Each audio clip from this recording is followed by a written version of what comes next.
This is Nightline, your open door to people and places, and this is Walter O'Keefe. Nightline invites you to listen in on NBC's award-winning science fiction series X-1.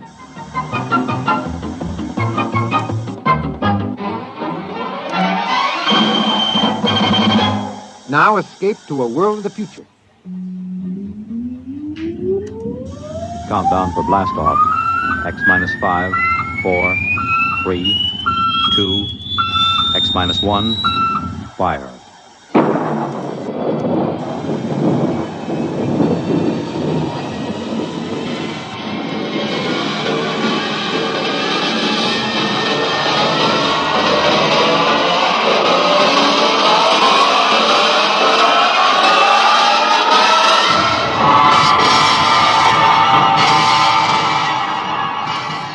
From the far horizons of the unknown come tales of new dimensions in time and space.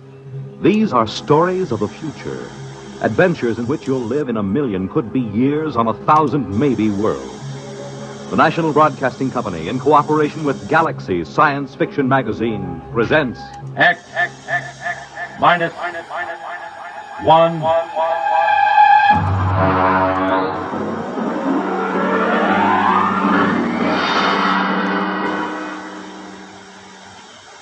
Tonight, Volpla by Wyman Gwynn.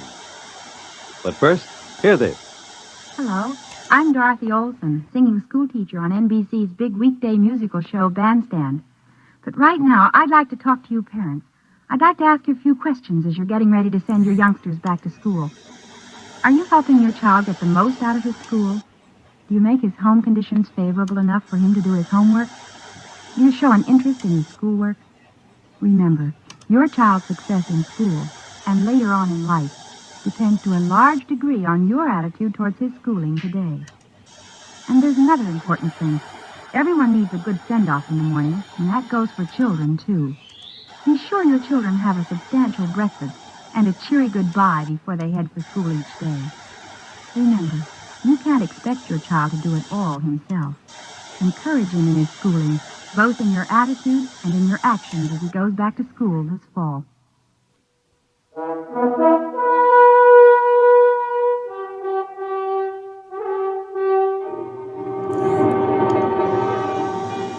Now, X-1 and Volpla.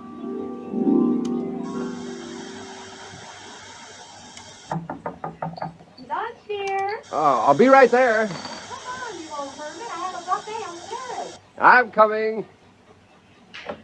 So, I'm an old hermit, am I? And our daughter says I'm eccentric now. I wonder how the devil she ever found out. From me, of course. But you love me just the same. Oh, Mac, what's that into you? Stop it. Oh, I reached the dangerous age. And, lady, I'm going to have fun. Well, come on out to the terrace. The hamburgers will get cold. My dear, I'm going to have a new kind of fun. Oh? It's a joke.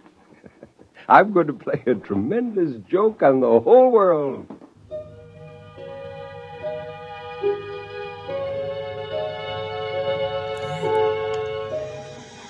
I have been working for this moment for 10 years, and now, Volplas, 3 of them, a male and 2 females. I had called them Volplas since that day 10 years ago when I got the idea of creating a flying mutant, which I would teach to feed, play, and talk. Now I was almost ready to play my joke on the world. After lunch, when I returned to the lab, the Volplas were moving about on the mattress where I'd placed them, and the male was trying to stand. They were about 28 inches high. Except for the face, chest, and belly, the Volplas were covered with a soft, almost golden down. The skin was pink. Upon his head and across his shoulders, the male had a shock of fur as soft as a chinchilla. The cranium was in the same proportion to the body as it is in the human. And they were shockingly human-eyed. When the male spread his arms, the span was 48 inches. I held his arms out and tried to tease the spars open. These spars turned backward and ran alongside the wrist almost to the elbow. Powerful wrist muscles could snap them outward and forward. Suddenly, as I teased the male Volpla, this happened. The spars shot outward, adding 9 inches to each side of his span.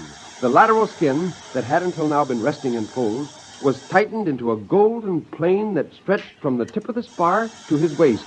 A true gliding plane, perhaps even a soaring plane. By 4 o'clock that afternoon, they were ready for their first solid food. Come on now, here, hold the cup. That's the way. Hold the cup. Oh, you're a beauty. You're all beauties. No, come on. Hey, don't climb on my back. No, don't. Stop. Oh, that's better. Oh, hello, pretty one. Hello. Hello. So that's the way it's going to be, eh? Hello. Hello. Wonderful. Oh, you have no idea what I have in store for you, my dears. I will teach you a language. Perhaps English, a simple basic English. You will have your own crafts, and you'll live in small tree houses. I'll teach you legends that you came from the stars, that you watched the red men and the white men, and you listen to their speech. And when you're able to take care of yourselves, I'll turn you loose. There'll be Volpla colonies up and down the coast before anyone suspects. And then, my dear, one day, somebody will see a Volpla, and the scientists will observe them. Then the legends will come. Isn't that funny? Don't you think that's terribly funny? Funny.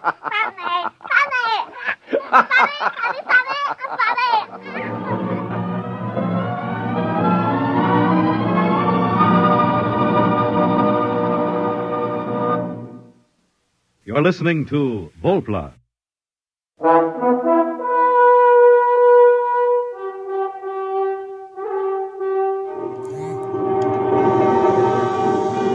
Now back to X-1 and Act 2 of Volpla.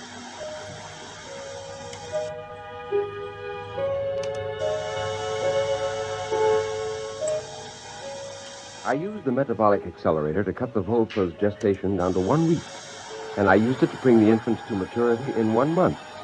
By the next spring, I had a colony of over 100 Volplas, and I shut down the accelerator. From now on, they could have their babies in their own way. I had devised a language for them, and I carefully adulterated it with English, as if they had observed us and learned. My Volplas were amazing. They were bilingual. Well, Jane and Susie went down to Santa Barbara for a week, and I took the opportunity to ship the male and the oldest 2 females out of the lab. I put them in a jeep beside me and drove to a secluded valley about a mile back in the ranch. Tree, rock, sky. That's right, Chief. That's the sky. All right, come on now. Everybody out. Run, jump. Jump, run, sky. That's right. Take off. Go ahead.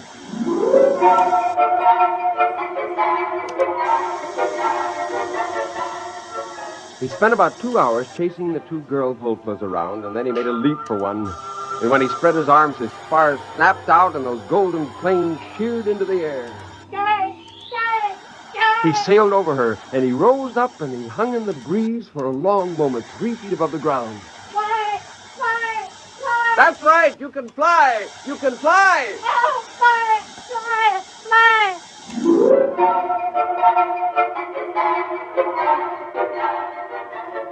They learned quickly and brilliantly. They were not really flyers. They were gliders and soarers. Before long, they took agilely to the trees and launched themselves in beautiful glides for hundreds of feet, banking and turning and spiraling to a gentle halt. Oh, I laughed out loud with anticipation. Wait until the first pair of these is brought before a sheriff. Wait till the newspaper reporters are routed out into the hills to witness this. When they were tired, the Volplas lay on their backs with their planes stretched out. The oldest one came over to me. He squatted, his elbows resting on the ground, his wrists crossed at his chest. Before the red men, we live here. That's right. In places like these, you lived all along these mountains. Now there are very few of you left. Since you've been staying in my place, you've naturally forgotten the ways of living outdoors. We learn again. We stay here. That's right. Now look. Look, you see up in that tree? That's a bird. That's your food, if you can kill it. How? Well, I don't think you can get at them in the tree. You'll have to soar up above and catch one of them on the wing when they fly away. Go ahead, try.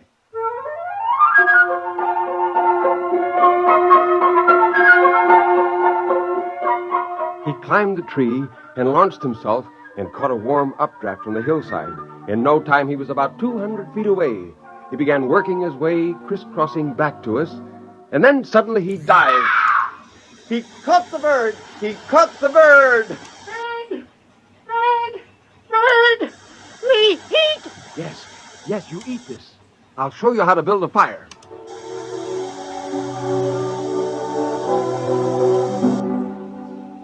Again, I told them the story I'd made up.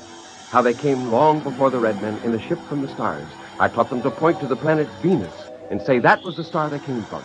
And I grinned to think of the many stories that would be written in the Sunday supplements. Oh, what a great joke I was playing on the world.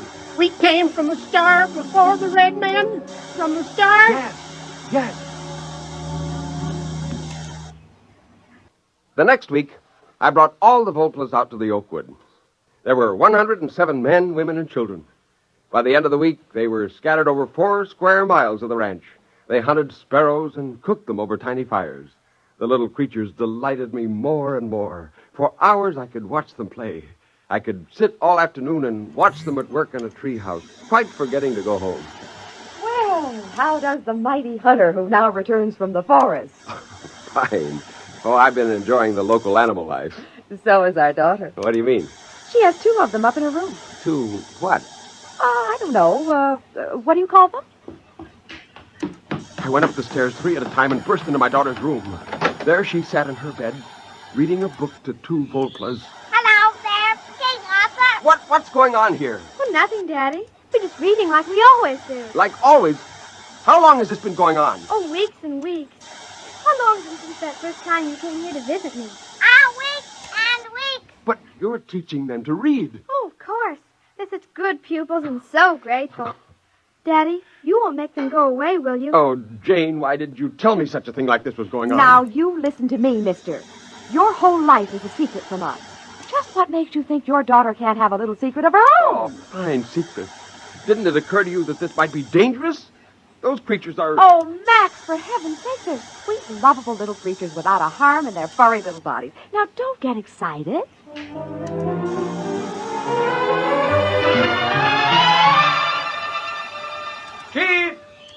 Chief!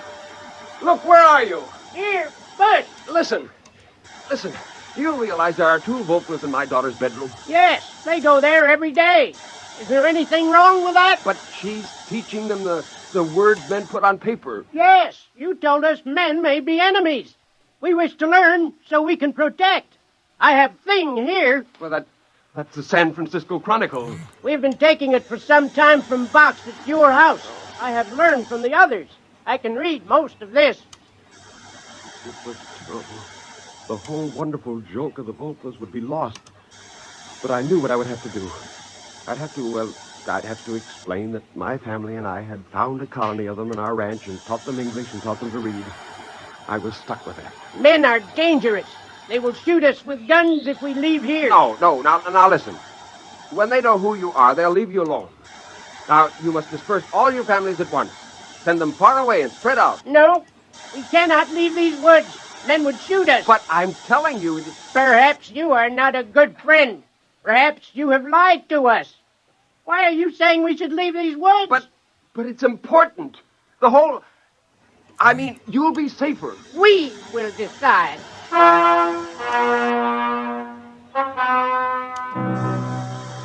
The whole thing was critical. It could be disastrous. I went back to the house and up to Susie's room. I found her talking to 2 Volplas. Oh, no. I'm sure you didn't come from the stars. That doesn't sound right. The more I think about it, the more I'm sure that my father made you. Susie, what business have you telling them that? I don't want you talking to them that way. Do you hear me? Daddy, you want to play a joke, don't you? Like the time you said I could have a horse for my birthday. You gave me that dried seahorse in the bottle instead of a real one. Are you going to make that kind of a joke? No. Now, Susie, honey, that isn't exactly it. No. I don't think it's very funny. The Volplas are my friends. I wouldn't want to play a practical joke on them.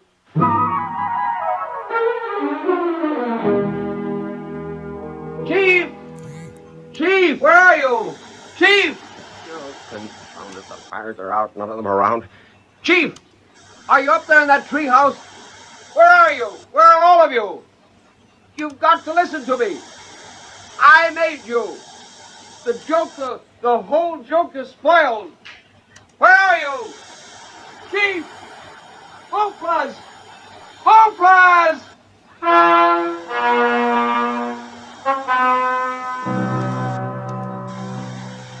I was away from the house for hours. When I came back, I found Jane sitting on the terrace. Are you looking for something, dear? No, never mind. I suppose they're all gone. What do you mean? The little flying things. I saw them fly by about 4 in the afternoon. You did? Where did they go? Over that way. You could see them soaring over the trees. Oh, it was so pretty. Where's Susie? She's been watching television. She's all excited about the rocket flight, you know. What rocket? Oh, you have been living in the woods. The Venus rocket. My goodness, it's been in all the newspapers. Where are you going? I've got to talk to Susie. Susie! Susie! Shh, Daddy, the rocket's almost ready to go. Listen. It approaches 0 hour now. The rocket stands tall and silvery. The gantry crane is pulled away now. We're actually at least 5 miles away, watching from the remote monitor. Some disturbance now. There seems to be some birds. Big birds, like a flock of owls, circling the ship. Oh, Daddy, look. Hey, wait a minute. They're flying through the hatch. It seems to be jammed open. This is certainly an unforeseen development. The men on the ground are driving a motor-driven ladder up to the ship, and the owls seem to be fighting them off. Oh, there goes the hatch. It's closed. Those birds are inside. They're big birds, big as eagles. As we told you previously, ladies and gentlemen, the rocket is on automatic fire. It'll go off in precisely 10 seconds. We stared at the television screen. We saw the red blast of fire and the silvery rocket streak up into the sky. The cameras followed. Our reporter at scientific headquarters reports that none of the rocket telemeters are recording. The owls who fluttered into the open hatch in this heartbreaking accident seem to have disrupted the automatic recorders. The control circuit cannot be altered. The rocket will land on Venus as scheduled. Daddy, those weren't owls, were they? No. No, they weren't. Owls. He thought they were owls. That's kind of a joke, isn't it? Isn't it a joke, Daddy? I'd say, Max, dear, the joke's on you. Wait till men land on Venus and find Venusians with a legend about their great father in California.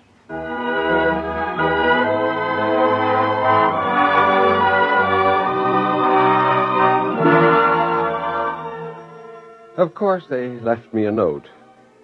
The handwriting wasn't very good, but then you wouldn't write very well either if your index finger was 9 inches long. I sat on the patio and read the Volpla's farewell. It said, "The man who made us, we forgive you. We know we did not come from the stars, but we go there. I, the chief, give you welcome to visit. We will try not to laugh at you. Goodbye."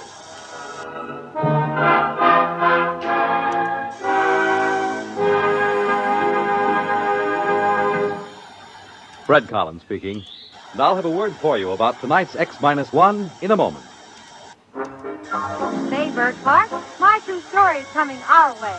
Monday is the moving day. That's good news for me. My true story on NBC. Well, that's good news for everybody, Dorothy Olson, for all the millions of women who've been faithful listeners to My True Story during its 15 fabulous years in radio. And for all the millions more who now have an opportunity to hear these complete stories every weekday morning in the half-hour time period just before our NBC bandstand. And I think we ought to remind everyone, Bert, that this is the same My True Story that has been one of radio's most popular morning programs. With a complete drama every morning about people and their problems. Still acted by wonderful casts and adapted by Margaret Sanchez from material supplied by True Story magazine. Same time, but new stations. So take note and don't miss a single broadcast. Starting Monday, September 2nd, you'll hear My True Story at this spot on your dial, just before NBC Bandstand over most of these NBC stations. You have just heard X-1, presented by the National Broadcasting Company, in cooperation with Galaxy Science Fiction Magazine. Your announcer, Fred Collins. X-1 was an NBC Radio Network production.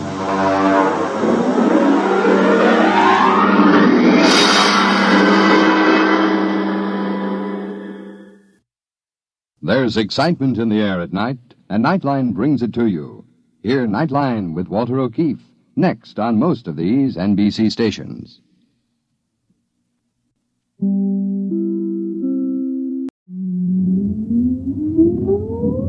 Countdown for blast off. X-5, 4, 3, 2, X-1, fire.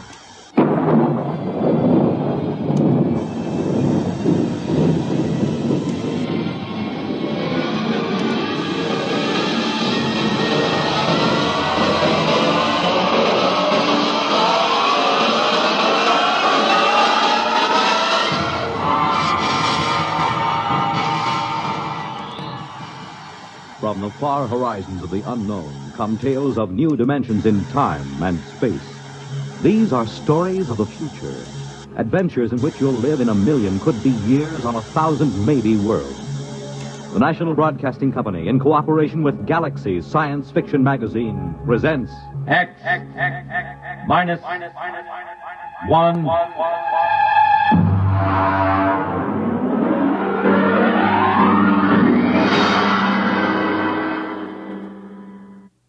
Tonight, The Trap by Finn O'Donovan.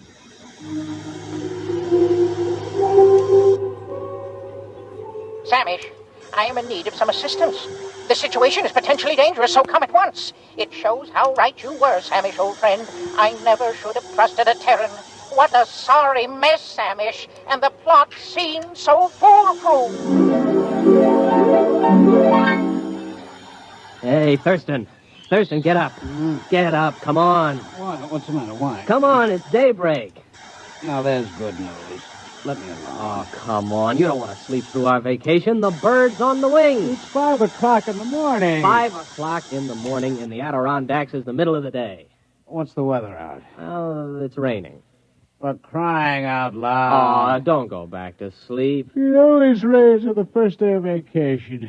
It's a rule of nature. Look, I got a little fly rod with a new plastic reel that I'm just dying to try. You know what the trouble with you is, Ed? You're in love with sporting goods equipment. Oh, now, wait till you see this rod. And take that rifle I sold you. You could shoot a rhinoceros with it, but you won't, because, Ed, you're essentially a friendly man. The trouble with you is you don't like the woods. Well, how can you say that? Don't I come with you on a hunting trip every year? Sure, but you always manage to steer us over to Lake Placid to the cocktail lounges. Ah, now there's real hunting.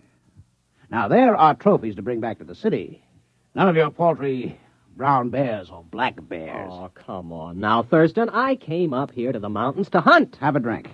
Well, it's awfully early in the morning. Well, look upon it as an extension of last night. Well, all right. Oh. Think it'll stop raining? No, who cares? Oh, come on now. Get dressed. It's a perfect day out there in the woods for bear. It certainly is. That's why I want to stay right here in the cabin.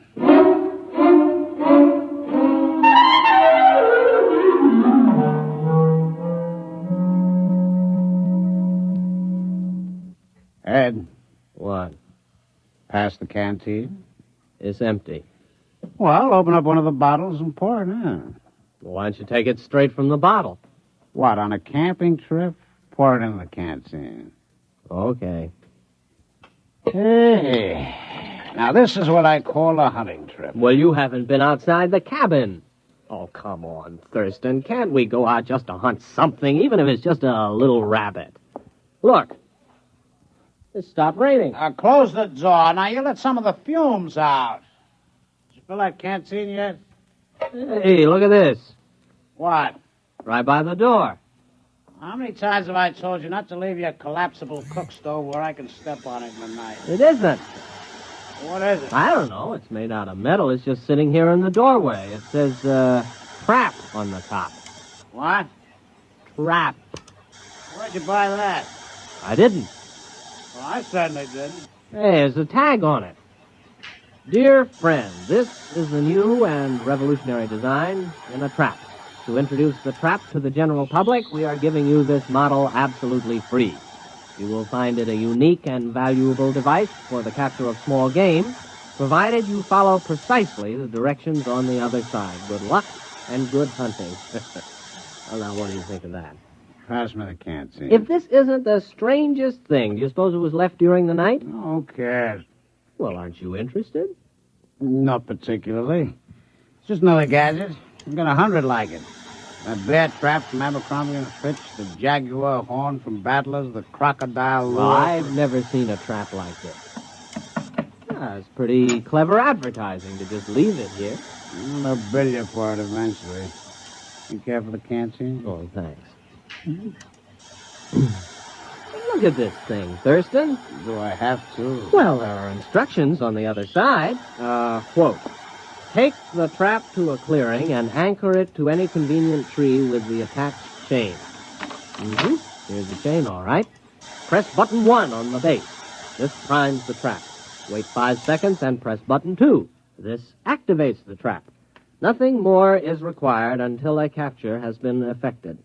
Then press button 3 to deactivate and open the trap and remove the prey.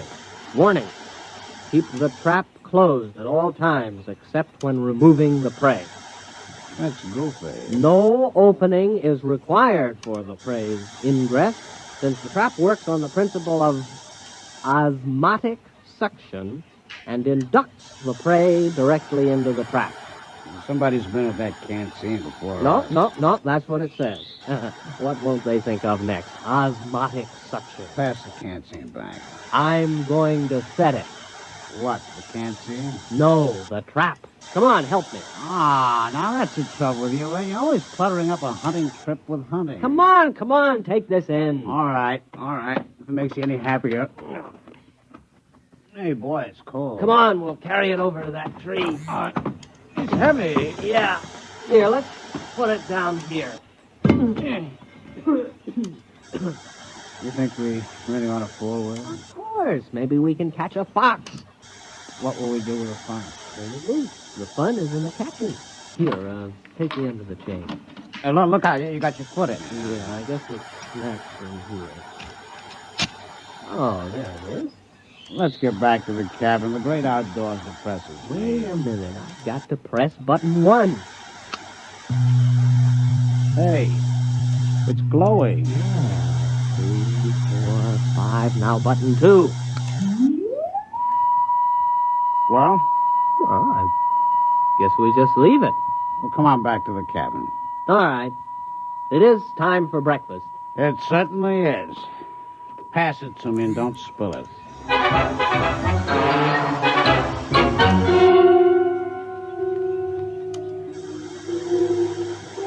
Sammy, where are you? You are my oldest friend. I have already been through the beginning of my story. The Terrans accepted my trap as a trap, nothing more, and they began using it at once with no thought as to the consequences. I had counted on this. The fantastic curiosity of the species is well known. During this period, my wife was crawling giddily around the planetoid, redecorating our hutch and enjoying the change from city life. Everything was going well. Ed. What? It's your turn. Okay, here we go. Ready on the right. Ready on the left. The flag is up. The flag is waving. Target's up.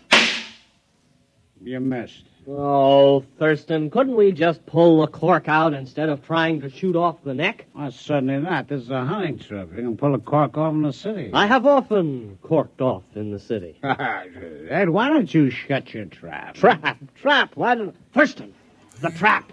What about it? Maybe we caught something. Come on. Where are you going? The trap. There, look.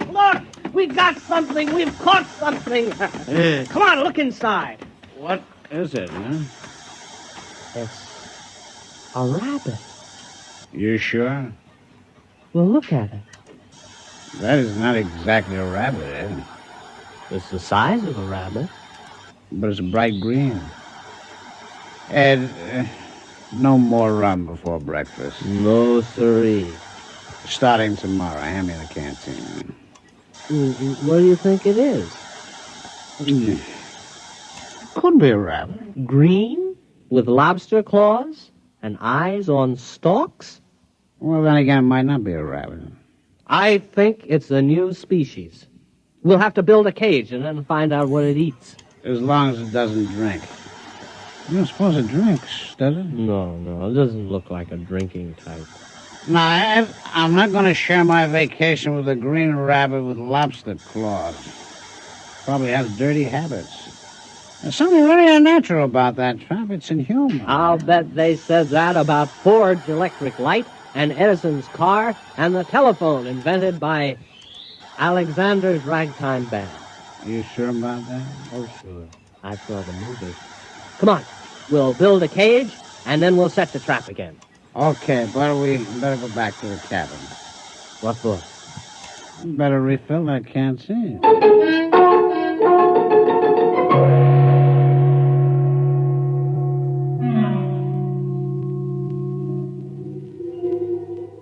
Why haven't you come yet? Samish, don't you appreciate the seriousness of my situation? Think of your old friend. Think of the lustrous-skinned Friedel for whose sake I got into this mess. Communicate with me, at least.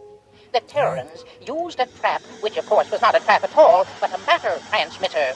I had the other end concealed on the planetoid and fed into it 3 small animals which I found in the garden. The Terrans removed them from the transmitter each time. For what purpose I couldn't guess, but a Terran will keep anything. After the 3rd beast passed through and had not been returned, I knew that was all, and that everything was in readiness, so I prepared for the 4th and final sending, the all-important one, for which all else was mere preparation. Ouch. Well, that finishes the cage. You know what? No. What? Those things smell. All 3 of them. Oh, I think they're very handsome. Well, here they are. 1, 2, and 3. First, our green rabbit. Next, our bird with 3 sets of scaly wings. And this other thing, what does it look like? Well, it looks like a snake, except it has a head at each end. They eating anything yet? No, I've tried milk, mincemeat, vegetables, caviar, potato chips. They haven't touched a thing. Maybe they're sick. Hey, what are you keeping them for? Well, they might come in handy someday. Well, yeah, what for? Thurston, have you ever desired fame? What? Fame. The knowledge that your name will go down through the ages. I am a businessman. I never considered the possibility. Never? What do you have in mind? These creatures are unique. And they smell. We'll present them to a museum. The daily Thurston exhibit of creatures hitherto unknown. They might name them after us. Our names will go down with Livingston, Audubon, Teddy Roosevelt, Walt Disney. I was thinking of a wing on the Museum of Natural History that would go right across Central Park West. The Daily Thurston Wing. Thurston Daily. That's not alphabetical. That's true, that's true. But, Ed, we only got 3 of them. We can't equip a wing with 3 exhibits. Well, there must be more where these came from. Let's examine the trap. Just a minute. The canteen? The canteen.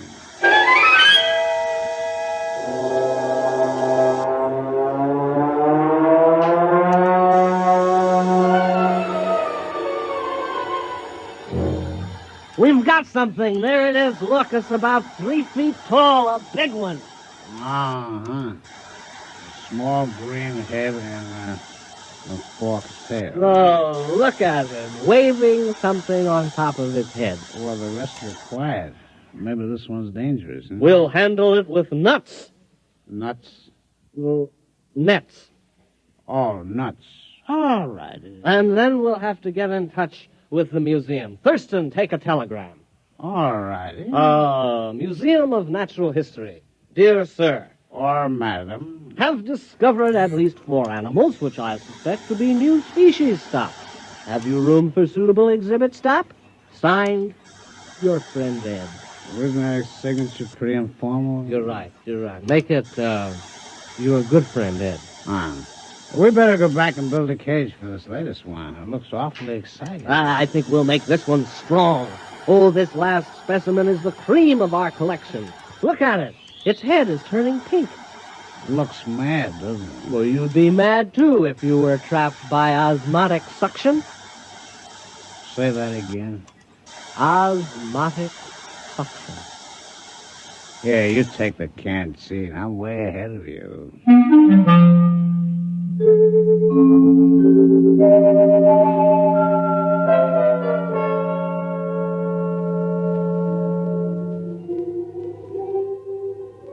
What, Samish? The rest of the story? Well, it's obvious enough. After 3 animals had passed through the transmitter, I knew I was ready. Now was the time to tell my wife. Accordingly, I asked her to crawl into the garden with me. Tell me, dear, she said, has something been bothering you of late? Have I displeased you? My dear, I said, you have tried your best, but it just isn't good enough. I'm going to take a new mate. She stood motionless, her cilia swaying in confusion. Then she exclaimed, Freagle! Yes, I told her, the glorious Freagle has consented to share my hutch. And with a clever shove, I pushed her into the matter transmitter. Sammy, you should have seen her expression. Her cilia wreathed, and she screamed and was gone. I was free at last, free to mate with the splendid Freagle. Now you can appreciate the full perfection of the scheme. It was necessary to secure the Terran's cooperation, since a matter transmitter must be manipulated at both ends. I had disguised it as a trap, because Terrans will believe anything. And as a masterstroke, I sent them my wife. Let them try to live with her. I never could. Foolproof. Absolutely foolproof. No one could prove a thing. And then, Samish, then it happened.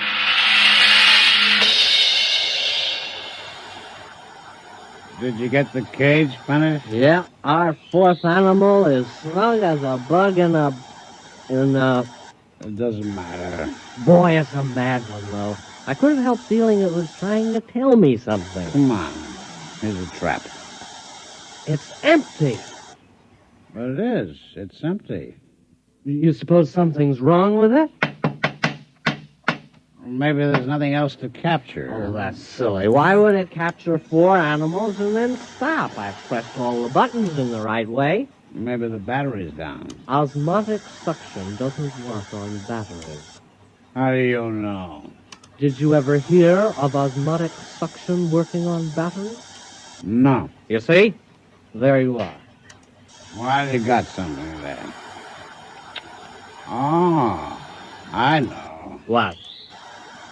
Let's go to Lake Placid and forget the whole thing. No, this thing's got to work. It's got to. The Thurston Daily wing of the American Museum of Natural History is at stake.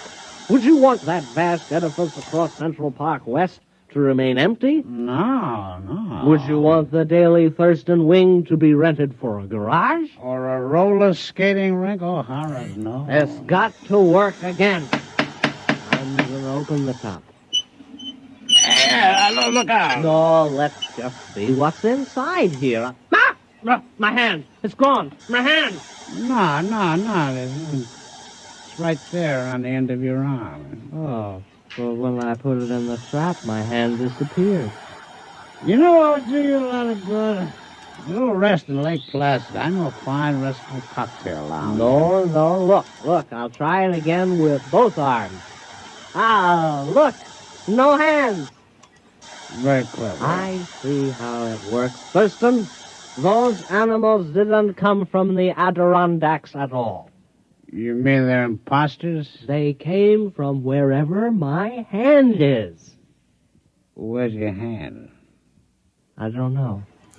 Do you realize there's a lot more where they come from?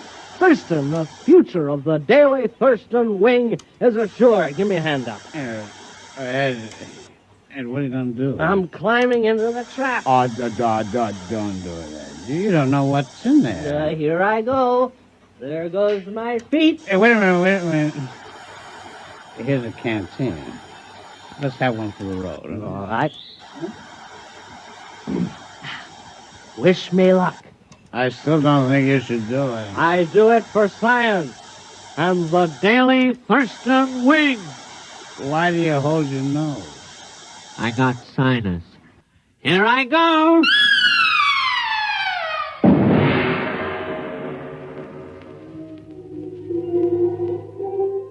Samish, if you don't come immediately, it'll be too late. I must stop beaming you. The enormous Terran has completely ransacked my little planetoid. He has shoved everything, living or dead, through the transmitter. My home is in ruins, and now he's tearing down my hutch.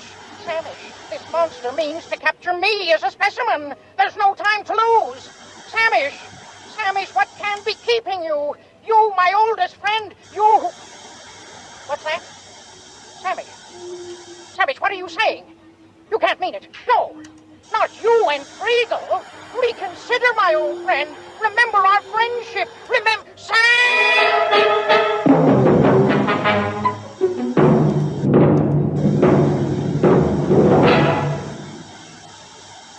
You have just heard X-1, presented by the National Broadcasting Company in cooperation with Galaxy Science Fiction Magazine, which this month features The Deep One by Neil P. Ruzick, a story which tells of a single mistake in the plan for survival, the biggest possible mistake.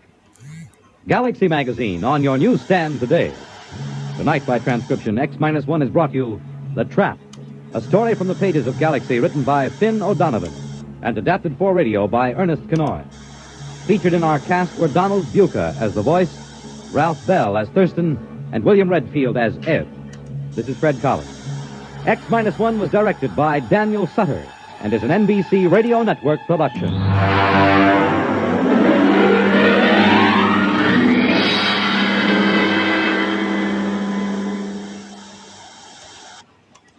The world on a new hotline. Listen for news on the hour in the exciting hotline service all day, every day on most of these stations. Now stay tuned for X-1 on NBC.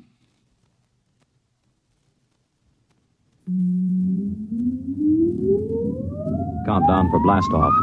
X-5, 4, 3, 2, X-1, fire.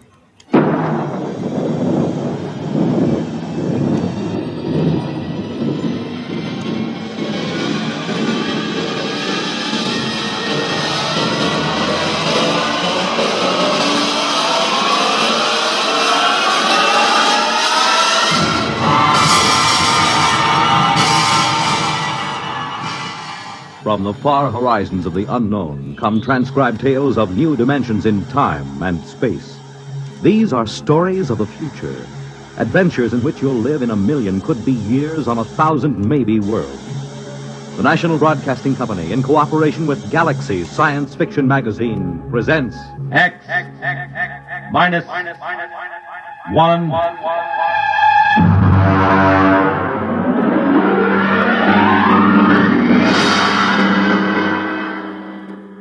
Tonight, Clifford D. Simak's story of the 21st century, How To.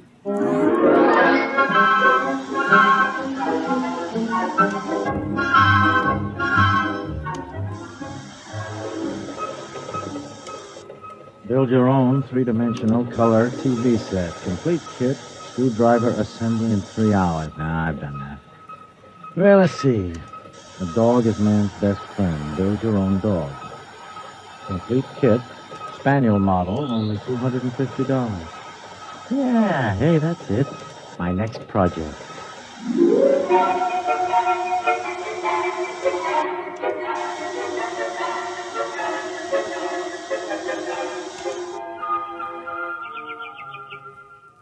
Gordon, is that you? Yeah, yeah. Where are you? Out on the terrace. I'm just finishing a landscape. Oh, hi, yeah. Grace, look, did it come? Don't kiss me. You'll get all full of paint. I wasn't going to. Where's the package? Well, they set it against the side of the house. Over there, see? Oh, it came, huh?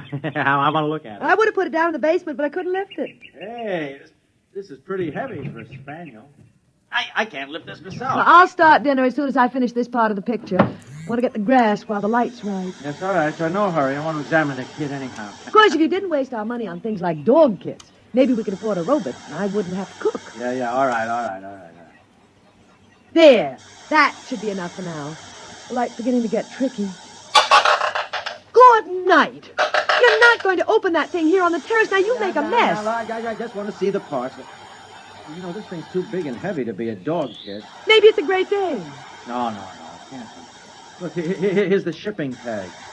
From How To Kit Inc. to Gordon Knight. One dog kit, spaniel model, $250, paid in full. The Great Dane cost $350. Well, all I can say is that must be the world's biggest spaniel. Hey, you know, that's darn funny. I told you, I don't want you fooling around with it up here. Now take it down in Grace, the basement. this can't be a dog kit. You know what I think? It's a robot. A robot? But you didn't order a robot. Or did you? No, certainly not. They made a shipping error. That's about the size of it. Ah, doggone it. I'll have to put this crate back together again and call the express company. Are you going to return it? Well, certainly I'm going to return it. You don't think we can keep it, do you? Well, why not? The tag says paid in full, so they can't say we owe them anything. But it's a robot. They're expensive. Well, I don't see how the company will ever know. When inventory time comes around, they'll be short one robot and long one dog. Yes, I've always wanted to put together a real robot. Lord knows when I'll get another chance. Then it's settled. No, it is not settled either. Tell you what, I'll put it together just to see what it's like. But I won't activate it, see? I mean, I'll disassemble it right away and ship it back to the company.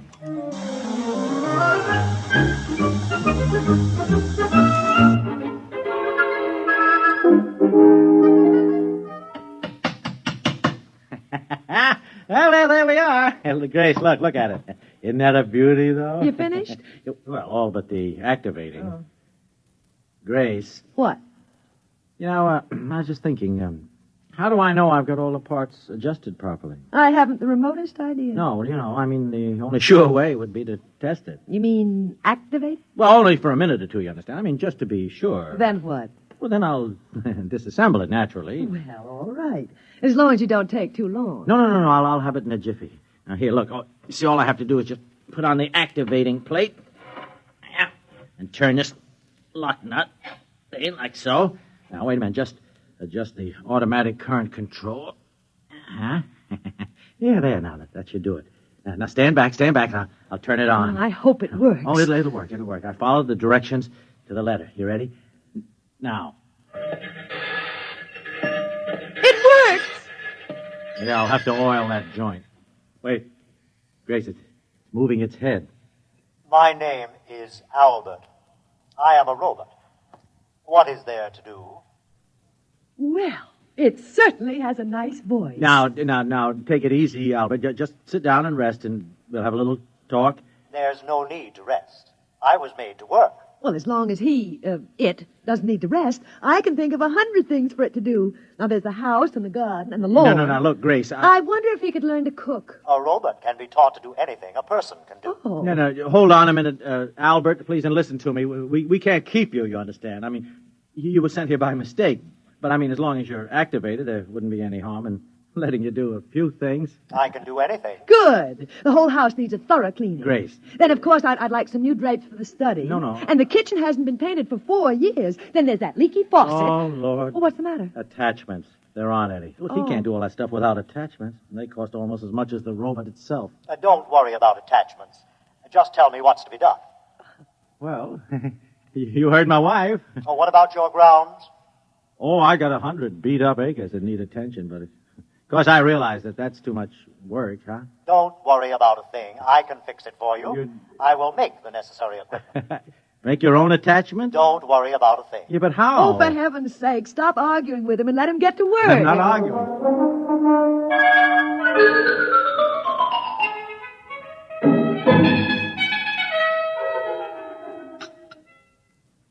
Morning, Gordon. Your coffee's ready. How'd you sleep, dear? Oh, not so good. Kept hearing noises all night. Oh, that was Albert working in the basement. Yeah. Albert? Hey, gosh, that's right. I forgot robots don't sleep. He was working all night. When I came into the kitchen just now, I found the breakfast all prepared. He can cook. Isn't that wonderful? Yeah, what's he doing now? Oh, I don't know. Making something, I think. Oh, Gordon, he's going to be such a tremendous help to me. I'll be able to spend more time than ever with my painting. Now, wait a minute. What makes you think we can keep him? I mean, no, Grace. I mean, we could get into trouble. Well, I don't see how. I'll tell you what. Why don't you walk over and call on Anson Lee? He could advise you. What does he know about it? He's a lawyer. Well, technically, he's a lawyer. I mean, he never seems to work at it anymore. Well, you have to understand Anson, that's all. Look, I understand him all right. He's a reactionary, a throwback to the 20th century. Spends all his time lying in a hammock, drinking and reading Proust. Well, it's what he enjoys doing. I'll bet that guy never assembled a kit in his life. Can you imagine that? Well, we all have our peculiarities. Just the same, he could give you legal advice. Well, all right. I'll go over after breakfast. If it'll make you feel any happier, pass the cream.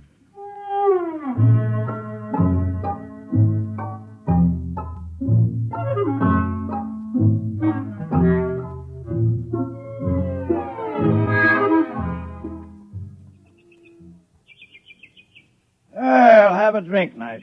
Hard cider. Made it myself. Thought you didn't go in for home projects, Lee. I don't.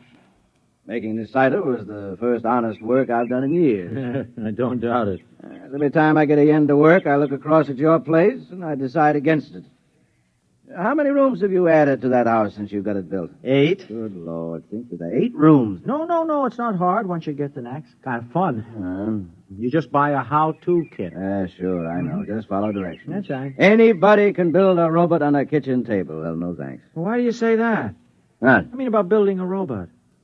Oh, I don't know. I suppose I expect you to start building one any time now. You've done everything else. What's got into people these days, Knight? They just aren't equipped to enjoy their leisure. That is, most of them aren't. Me? I am. I read, and I lie in a hammock, and now and again I even think. Yeah. Yes, I guess that makes me an eccentric. Here, have another drink. Oh, no, thanks. I'll have to get back to my place.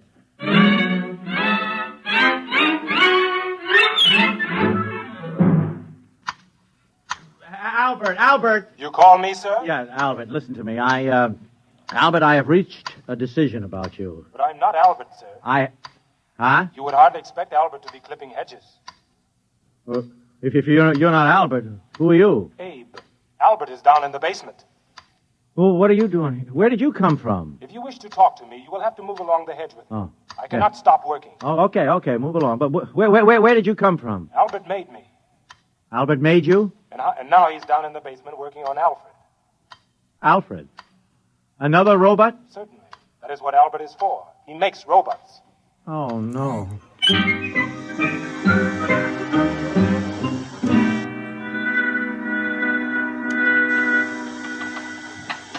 Albert! Oh, there you are. Albert, what's going on here? I'm reproducing.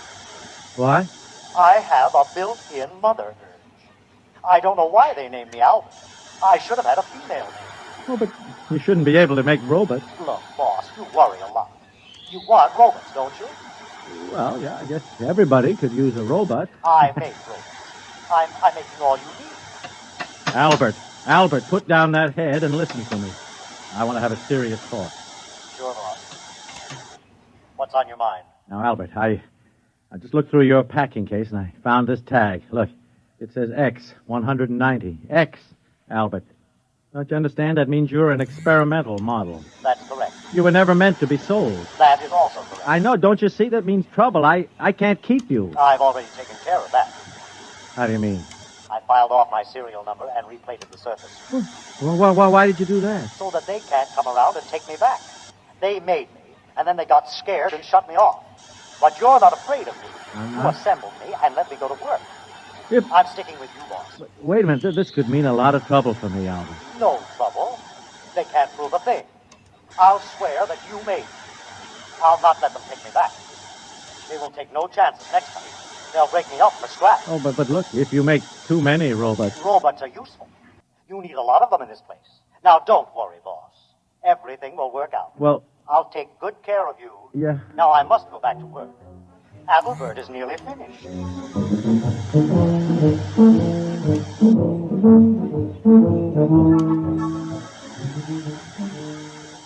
Mr. Knight, I'm from the county tax office. Tax assessor. Oh, I didn't know you fellas came around more than once a year. Ordinarily, we don't. This is a special case.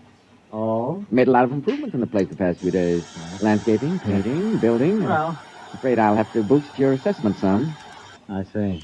Heard about those robots of yours, too. Robots? Personal property, you know. Have to pay a tax on them. Just how many have you got? Oh, one or two. I've been counting. They move around so fast I can't be sure, but I estimate the number at 38. That right? If you say so. 38 it is, then. They cost $10,000 apiece. I'll assess them at 5. That's $190,000. Oh, no, hey, that's pretty steep. But I'm going easy on you. By rights, I should only allow you a third for depreciation. Well, that's it, Mr. Knight. $190,000. Wait. We will send you the bill with your quarterly statement. But... Good day. Good day.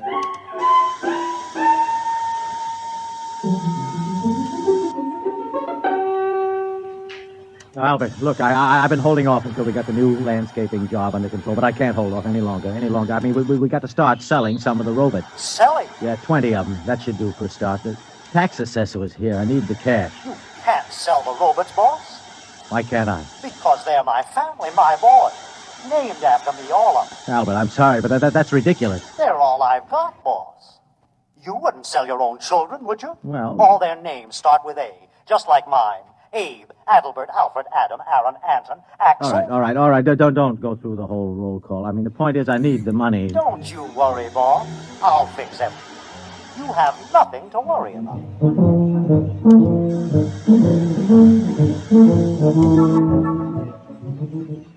The point is, Mr. Knight, the Internal Revenue Department is always interested when a citizen shows a substantial capital gain during the year. Capital gain? I haven't made any capital gain. Oh, come, sir. I'm talking about the matter of some 52 robots. Well, as I understand it, their retail value is $10,000 each. So they say. 52 times 10,000 is $520,000. On capital gains, you pay 50% or $260,000. 200. Oh. A tax roughly of $130,000. What do I do? By the 15th of next month, you must file a declaration of estimated income. You pay half of the due tax at that time and the balance in monthly installments. And there's one other matter. One other matter? We investigated. We found you make $10,000 a year. Huh? Would you tell me, out of personal curiosity instead, just how a man of your particular means could show a capital gain of $500,000 in so short a time? I'm beginning to wonder myself. Well, our only concern is you pay your taxes. Yeah. However, some other branch of the federal government might very well want to ask some questions. If I were you, Mr. Knight, I would be ready with some answers. Yeah. Good day. Good day.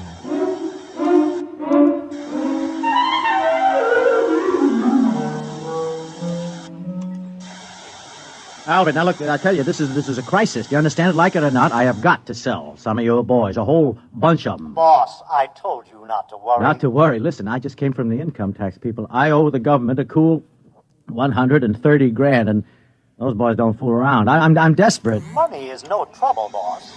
Come here. Somewhere. Over here. Look at this. What's this? What, those bales? What have they got? Don't tell me. Full of money, boss. Help yourself. You mean the actual, real money in those bales? Not stage money now. Real money, boss. No ones, of course, but lots of 10s and 20s. Yeah. And that bale over there is full of 50s. Full of 50s. We didn't fool around with ones. Albert, look me in the eye. Did you make that money? You said you needed it. We took some bills and analyzed the ink. I found out how to weave the paper and made plates. I hate to sound immodest, boss, but they're beautiful. Oh, my gosh, I'm a counterfeiter, too. We just ran off as much as we thought you'd need. Yeah.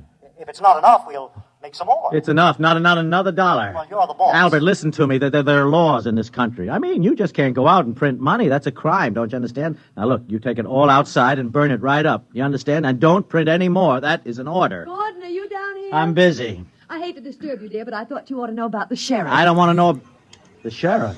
He was here with a subpoena, or whatever you call them. What you call him? Seems the how-to company's going to sue us. Oh, no. Oh, no, all right, that does it, Gordon, where are you going? To see my lawyer.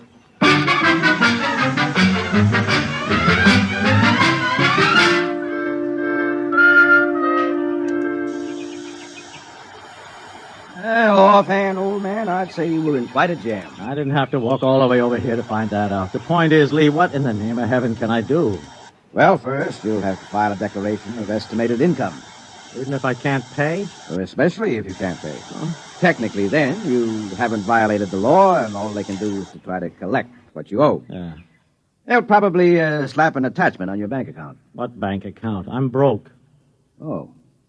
Well, then I'd say your major worry is the how-to company suit. Yeah. Now, if I were you, I'd settle it out of court. Out of court? Mm-hmm. They might call off the action if you returned all the robots. Albert says he'll testify that I made him. Well, Albert can't testify. As a robot, he has no standing in court. No, you better give them back and get what terms you can. No. I won't do it. Huh? I won't. Don't you see? They don't want Albert back because they can use him. They want to break him up to maintain their robot prices. Don't you see? It might be 1,000 years before his principle is rediscovered, if it ever is. Mm-hmm. Would that be bad? I don't know. Only time will tell that, but, I mean, you could say the same thing about any great invention. Look, no, I will not let them destroy Albert. Yes, I see your point, Matt. And I like it. You like it? Uh-huh. I'll take the case.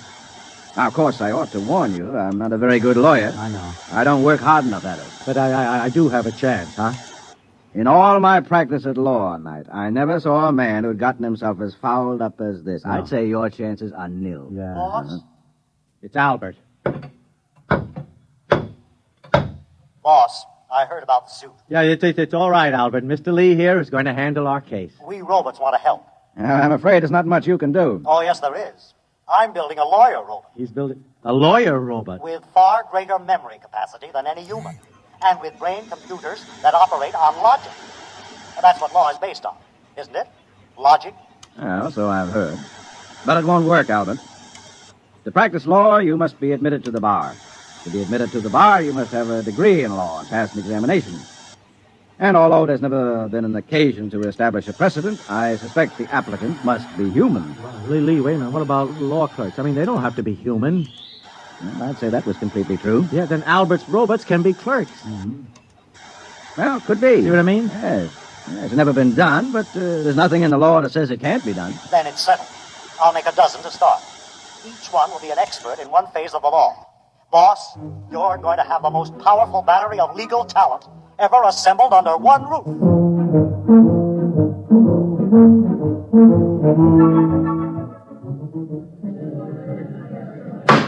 Quiet in the court. Mr. Lee, what is the meaning of this outrage? What outrage, Your Honor? Those robots sitting at the defense table. Oh, these, Your Honor, are my valued assistants. Robots? Yes, Your Honor. Take them away. They have no standing in this court. If Your Honor will excuse me, they need no standing. I am the sole representative of the defendant. My client is a poor man, and he is opposed by the most formidable array of legal talent money can buy. Now, surely the court will not deny him whatever assistance he's been able to muster. This, sir, is highly irregular. If it please Your Honor, I should like to point out that we live in a mechanized age. The court clerk uses a machine to take down the transcript of these very proceedings. To my certain knowledge, no court has ever challenged the presence of such a device as an aid to the furtherance of justice. Now, if Your Honor can point out anything in the law specifically barring these robots from the court... That's ridiculous, sir. Of course there is no such provision. At no time anywhere did anyone dream such a contingency would arise. In that case, sir, I ask the court for a favorable ruling. Mr. Lee, as you point out, there is no precedent for my ruling in any way but in your favor. Therefore, sir, with reluctance, I do so at this time.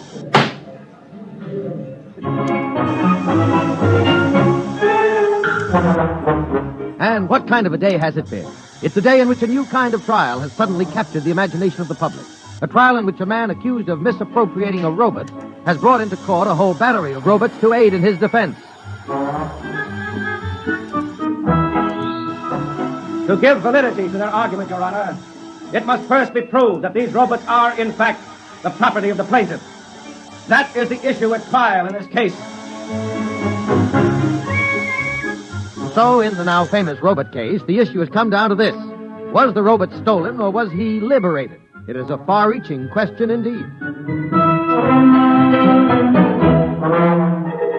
Your Honor, I have already established that robots are possessed of free will, that they have the power of reasoning, and that they can most certainly reproduce. As to my worthy opponent's fourth contention, that they have no spiritual sense, I contend that this is irrelevant. There are agnostics and atheists in the human race, and in general, no one has denied them their full rights on this count. And so the trial has at last come to its end. The whole nation, indeed the whole world, awaits the momentous decision which must be handed down. In Washington, D.C., Treasury officials have been meeting steadily for a week to find some way to avoid the loss of the enormous taxes on robots in the event the decision rendered is in favor of the defense. One high government official has said that if robots are declared free and equal, it means they must be given full citizen rights under the Constitution. Already, the chairmen of both major political parties are mapping campaigns to corner the robot vote.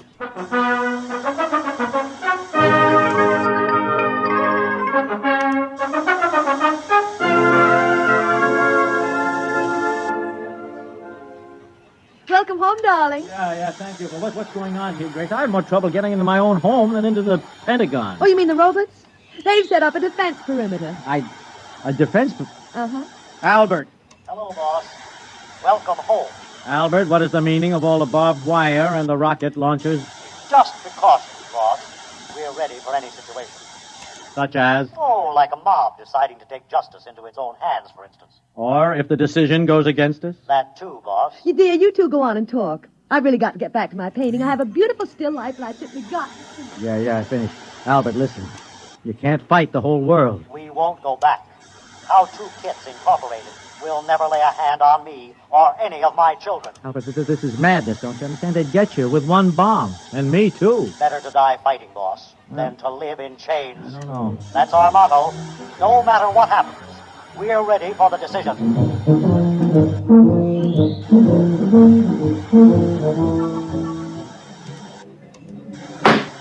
The court is ready to render its decision. It is the most difficult decision I have ever made. For in following the letter of the law, I feel I may be subverting its spirit. After long days of earnest consideration of both the law and the evidence, as presented in this court, I find for the defendant, Gordon Knight. I cannot rule otherwise. May I add that this ruling, in spite of the fact that I myself made it, outrages my social conscience.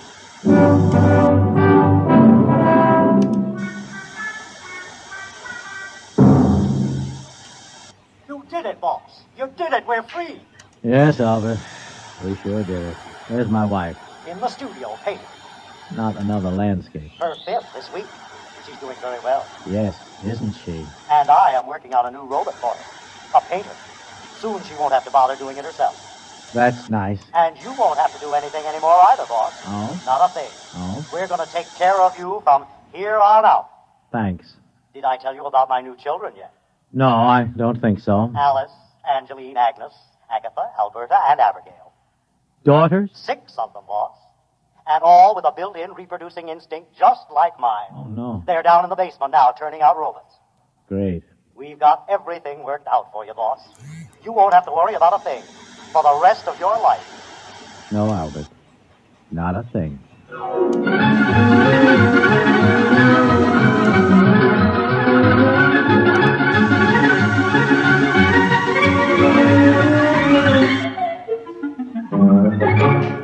You have just heard X-1, presented by the National Broadcasting Company in cooperation with Galaxy Science Fiction Magazine, which this month features Name Your Symptom by Jim Harmon, a story of a future in which anyone who shunned a cure needed to have his head examined, assuming he still had one left. Galaxy Magazine on your newsstand today. Tonight, by transcription, X-1 has brought you How To, a story from the pages of Galaxy written by Clifford D. Simak and adapted for radio by William Welch. Featured in the cast were Alan Bunce, Ann Seymour, Les Damon, Joseph Bell, James Monks, William Key, Lawson Zerby, Santos Ortega, and Ben Drower. Your announcer, Fred Collins. X-1 was directed by Daniel Sutter and is an NBC Radio Network production.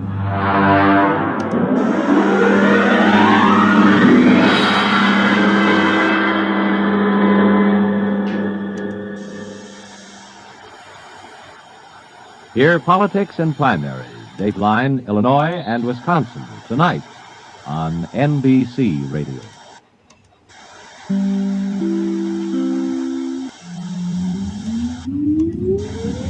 Countdown for blast off.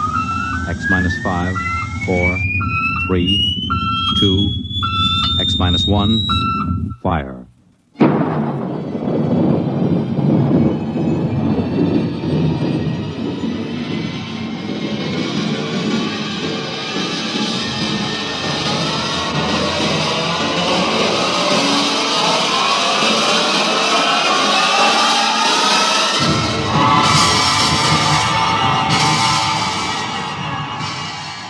From the far horizons of the unknown come transcribed tales of new dimensions in time and space. These are stories of the future, adventures in which you'll live in a million could-be years on 1,000 maybe worlds. The National Broadcasting Company, in cooperation with Street and Smith, publishers of astounding science fiction, presents X minus 1.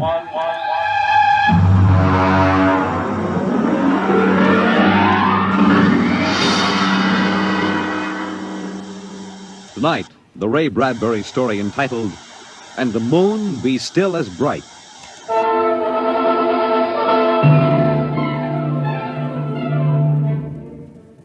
The first 3 expeditions for Mars left Earth in a mushroom of flame, arced through the atmosphere, and finally dwindled to tiny specks in the big eye of the Mount Palomar telescope, and then were lost to sight forever. The prearranged landing signals flashed back to Earth, and then the radios went dead. One after the other, ships had disappeared and were never heard from again. But still, the rockets came. The 4th expedition emerged from the silent gulfs of space, angled down toward the floating red disk of Mars, down into an orbit as the order came to land. The last blast of the bow jets broke red against the blue desert sands, and the ship slid to a halt at the edge of a vast city that reflected the icy glare of the moonlight. For a while, all was still. All right, Parkhill. Open the airlock. Aye, sir.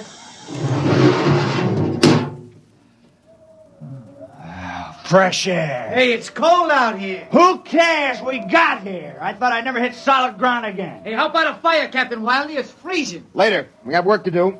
Oh, smell that air. Why, you could get drunk on it. Say, there's an idea. Why don't we break out a bottle and celebrate? Biggs, there will be no drinking done till we're secured. But we're landed, Captain. 3 other expeditions landed and disappeared within 24 hours. Now, we're not relaxing security till we find out what happened to them. What do you mean, maybe Martians? Spender, you're an archaeologist. How old would you say they are? I can't tell till I study them more closely. It's a kind of engineering we couldn't duplicate on Earth. Well, I'm not interested in the architecture now. I want to make sure there's nothing there that might be dangerous. Mr. Hathaway. Yes, sir? I want you and Spender to take a reconnaissance party into the city and find out what's there. We set up camp here. No man is to go more than 50 feet from this rocket. And there'll be no celebration till Hathaway and his party report back.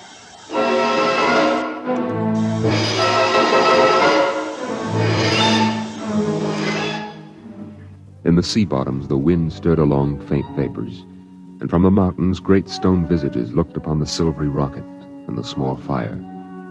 The sky was black overhead, as the 2 racing moons threw knife-edged double shadows on the desert. All right, come and get it. Ciao. Hey, what do you got there, Jackie? Sawdust smothered in cold chicken fat. Good. I thought it was something I couldn't eat. Hey, Captain. Mr. Hathaway's back. Oh, Captain Wilder. Oh, yes, over here, Mr. Hathaway. Well? Most of the city's dead. Spender says it's been dead a good many thousand years, but we found one part about a mile over What toward about the... it? People were living in it last week, sir. People? Martians. Where are they now? Dead. We found bodies, thousands of bodies. They hadn't been dead more than 10 days. How did they die? You won't believe it. What killed them? Chicken pox. Chicken pox? Yes. Where could they get chicken pox? From Earth. Oh, then the other rockets did get through. Yes. I don't know what the Martians did to them, but I sure know what they did to the Martians. They gave them chicken pox and wiped them out. They just didn't have any resistance to an Earth disease. Think of it, Captain. A race builds itself for 1 million years, refines itself, does everything it can to give itself respect and beauty, and then it dies. Of what? It's like saying the Greeks died of mumps or the proud Roman Empire collapsed because of athlete's foot. We didn't even give them a decent excuse for dying. We just gave them chicken pox. Spender, get hold of yourself. You didn't see those bodies, Captain. Yes, I know. It must have been a shock. You need a rest, a little relaxation. The Martians are dead. There's nothing you can do about that now. Hey, you hear that? The Martians are all dead. Come on, let's break out a bottle and hoop it up. How about a case, eh? Oh, good Lord. They have to do that now? Isn't there time later to throw old beer cans into the canals? Spender, you're an idealist. They're not. All they know now is that they're safe. A little shouting won't hurt. You think too much. I was safe on Mars. The first Earthmen on Mars. We gotta celebrate.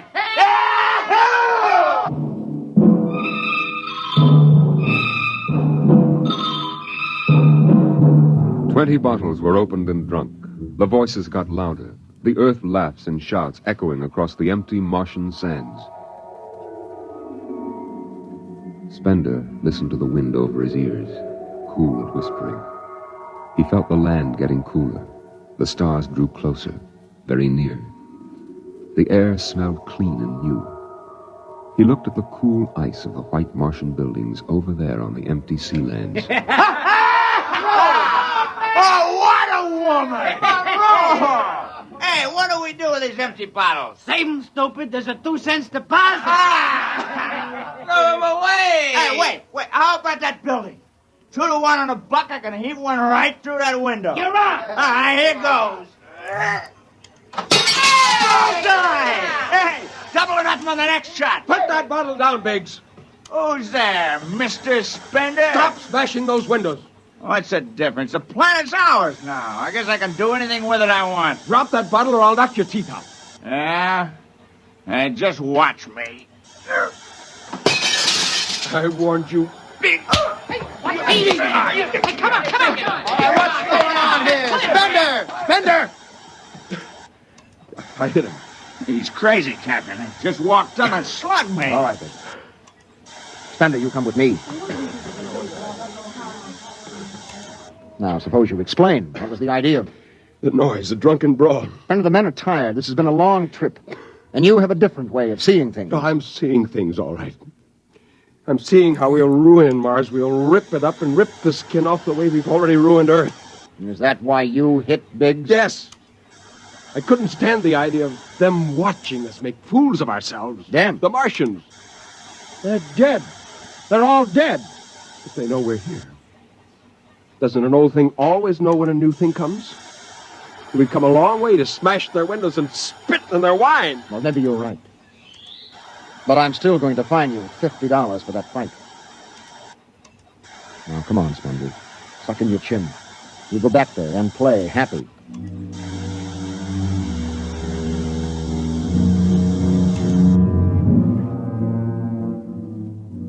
Now they moved out into the moonlight across the desert. They made their way into the dreaming, dead city. The light of the racing twin moons glinted on the barrel of a pistol, the long blade of a machete, the round, gurgling shape of a raised bottle. The wind blew in from the Dead Sea bottom and brushed through the silvery wire filigree of the towers. Strange music drifted down to the double-shadowed streets, a thin, haunted music that played as it had played through the uncounted years of time. Nobody moved. The moons held and froze them. The wind beat slowly around them. Hey! Hey, you people in the city! Biggs! I just want to make a little noise. What kind of a celebration is this, anyway? Come on. They built this city thousands of years ago. And now where are they? How did they die? Who cares? They're dead. That's good enough for me. Lord Byron. What? Lord Byron, a 19th century poet. He wrote a poem that fits this city. Might have been written by the last Martian poet. So we'll go no more a-roving so late into the night. Though the heart be still as loving, though the moon be still as bright. For the sword outwears its sheath, and the soul outwears its breast. And the heart must pause to breathe, and love itself must rest. Though the night was made for loving, and the day returns too soon, yet we'll go no more a-roving by the light of the moon.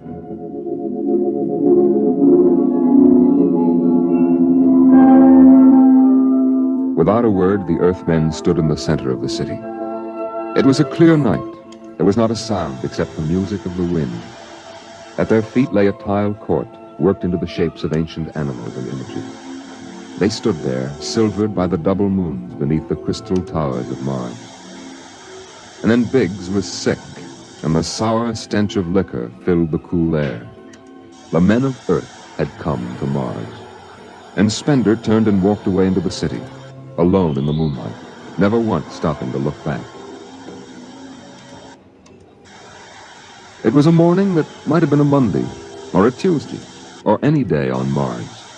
Biggs was on the canal rim, his feet hung down in the cool water, soaking, while he took the sun in his face. Hey, what are you doing back here, Biggs? Didn't you go out with the search party? Yeah. I come back. I got a blister. Oh, yeah. What do you mean? Look. Look, Cherokee, see that? Anyway, I had enough searching. 4 days hunting for that screwball Spender. Didn't find him yet, huh? Oh, good riddance. Oh, my feet. I'm going to soak them in the canal. If I was Wilder, I wouldn't worry about that nut Spender. Let him go. He's a crackpot anyway. Well, he's a little foggy upstairs, I guess. Hey, why don't you take your feet out of that canal, Biggs? I gotta make coffee out of that water. Coffee? You call that stuff coffee? I had a motorcycle once that dripped grease that tasted better Hey, than... wait a minute, Biggs. Hey, look over there. Where? By that bush, there's someone there. Hey. It's him. Hey, Spender! Spender? He's coming over. Why'd he stay lost, that crazy jerk? Hi, Spender. Long time no see. Hello, Cherokee. I've been exploring some ruins. Oh, you and them ruins. You're like a dog in a boneyard. What's the matter? Just say something. Where you been? Up in the hills. What would you say if I told you I found a Martian? Oh, yeah? Yeah, never mind. Let me ask you a question. How would you feel if you were a Martian and people came to your land and started to tear it up? I know how I'd feel. I've got Cherokee blood in me. My grandfather told me a lot of things about the way they kicked the Indians around in the Oklahoma Territory. If there's any Martian around, I'm all for him. How about you, Biggs? They're dead. They're all dead. It's a good thing, too. Well, I found a Martian. Up in a dead town in the hills. I've been reading their books, and they're easy to understand. And I've learned their language. And then I found this Martian. And I brought him here, now. I don't see no Martian. I'm the last Martian. What did you say? Biggs, I'm going to kill you. Oh, cut it out. What kind of a lousy joke is that? And now, don't put that gun away. You're kidding, huh? Spender, you're... He's dead. You killed him. You can come with me, Cherokee. You're an Indian. You know how the Martians would feel. You can be with me in this. You killed him. You just killed him. He deserved it. You're crazy. Maybe I am. But you can come with me. Come with you for what? Go on, get out of here, you crazy murderer. Of all of them, I thought you'd understand. I thought you'd remember what happened to your own people. You get out of here, you crazy murdering... Don't reach for that gun! Spender.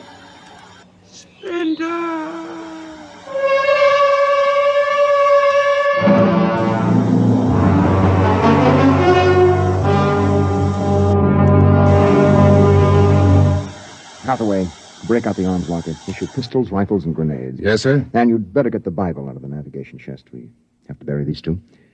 Parker, you start digging a grave, How about Spender? We'll have to go up in the hills and find him. Just let me at him with my bare hands, a crazy murdering louse. That's enough, Parker. Man is sick. He must be... Sick, my eye. That's enough. Now grab a shovel and start digging.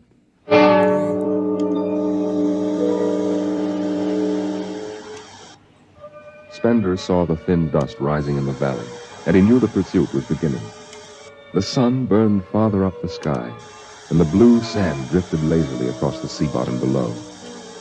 He sat beside a quiet pool 10,000 years old and held the silver book. Through the house played the strange wind music of ancient Mars, and he heard voices whisper in his mind.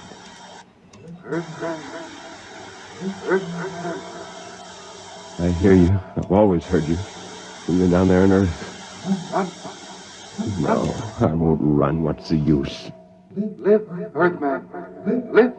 Live? What for? To see them tear down your temples and put up hot dog stands? Run. They've seen me now. They know I'm up here. Live. There's Wilder now. I've got him right in my sights. Kill, Earthman.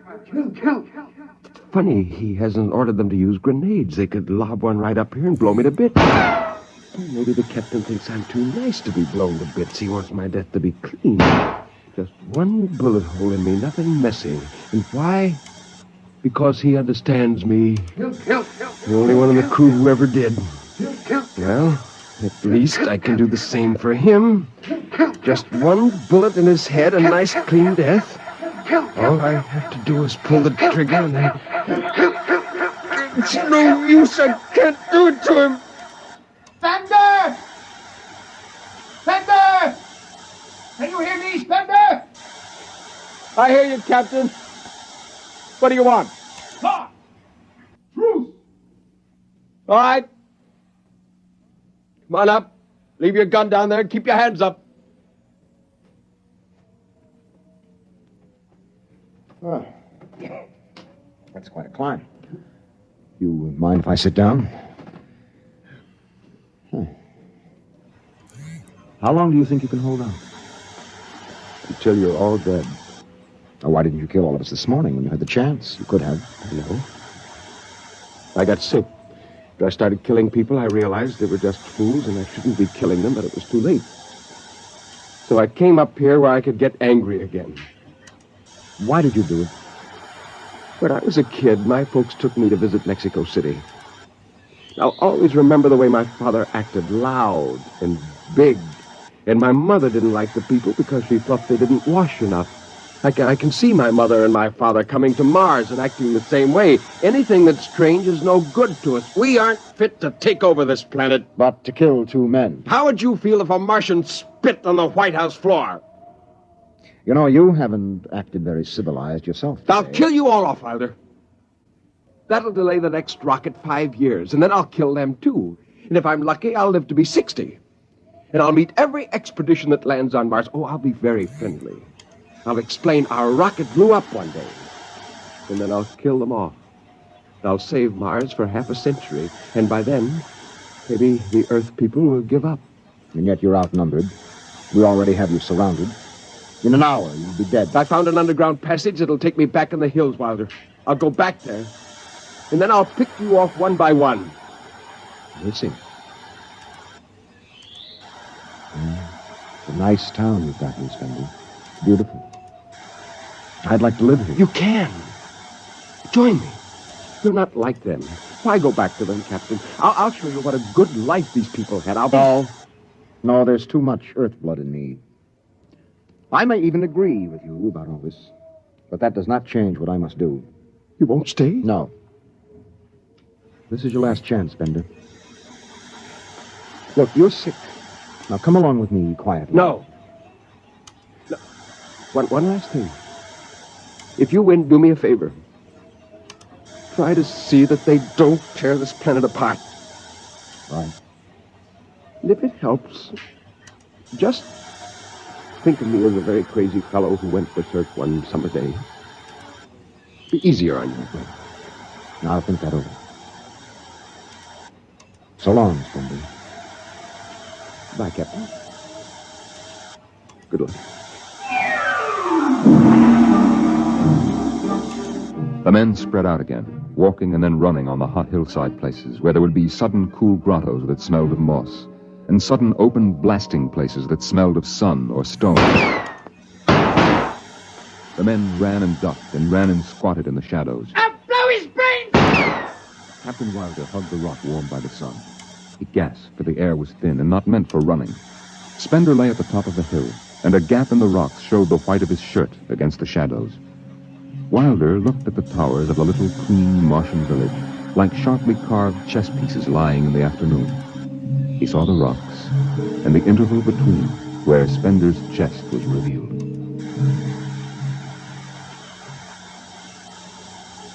Go on, Spender, get out. You've only got a few seconds to escape.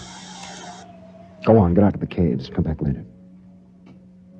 You go now. I've got to win this.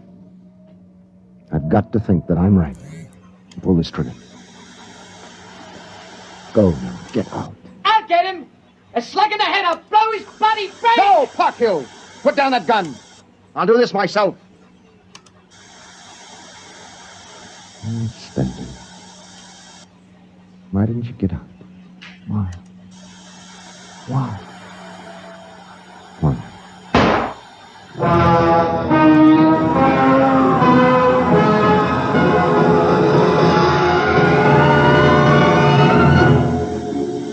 They buried him in that ancient valley town, where the music of the wind played on through the days and the nights.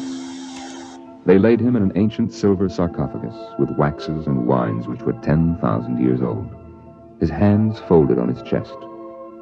The last they saw of him was his peaceful face in the cold silver light of the racing twin moons. The captain found the poem in Spender's pocket, and he read it before he shut the marble door.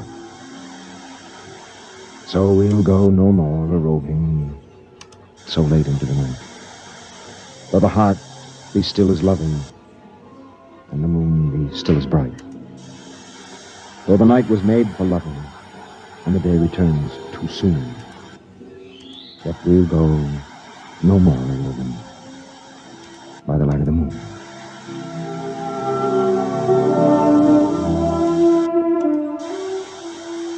The next afternoon, Parkhill did some target practice in one of the dead cities, shooting out the crystal windows and blowing the tops off the fragile towers. Captain Wilder caught Parkhill and nearly knocked his teeth out.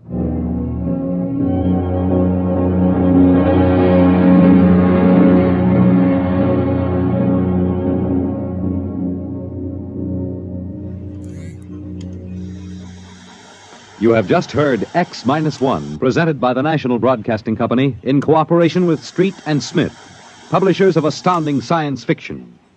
Tonight, by transcription, X-1 has brought you the Ray Bradbury story, And the Moon Be Still as Bright, adapted for radio by Ernest Kenoy. Featured in the cast were John Larkin, Clark Gordon, Dick Hamilton, Nelson Olmsted, Lawrence Kerr, and Stan Early. Your narrator was Norman Rose. Your announcer, Fred Collins. X-1 was directed by Daniel Sutter and is an NBC Radio Network production.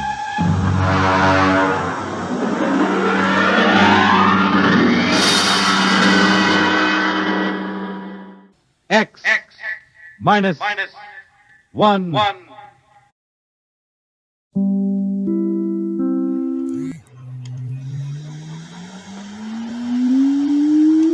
Countdown for blastoff. X -5, -4, -3, -2, X -1. Fire!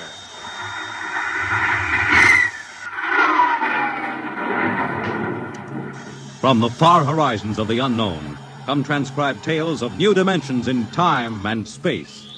These are stories of the future, adventures in which you'll live in 1,000,000 could-be years on 1,000 would-be worlds. The National Broadcasting Company presents X-1.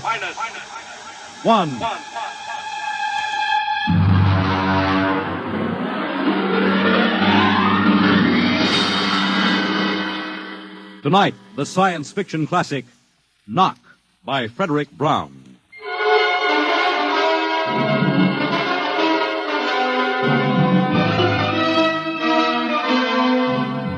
Tonight we have a strange story to tell.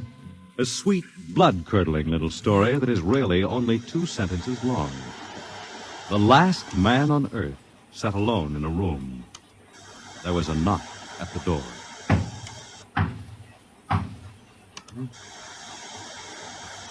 What's that?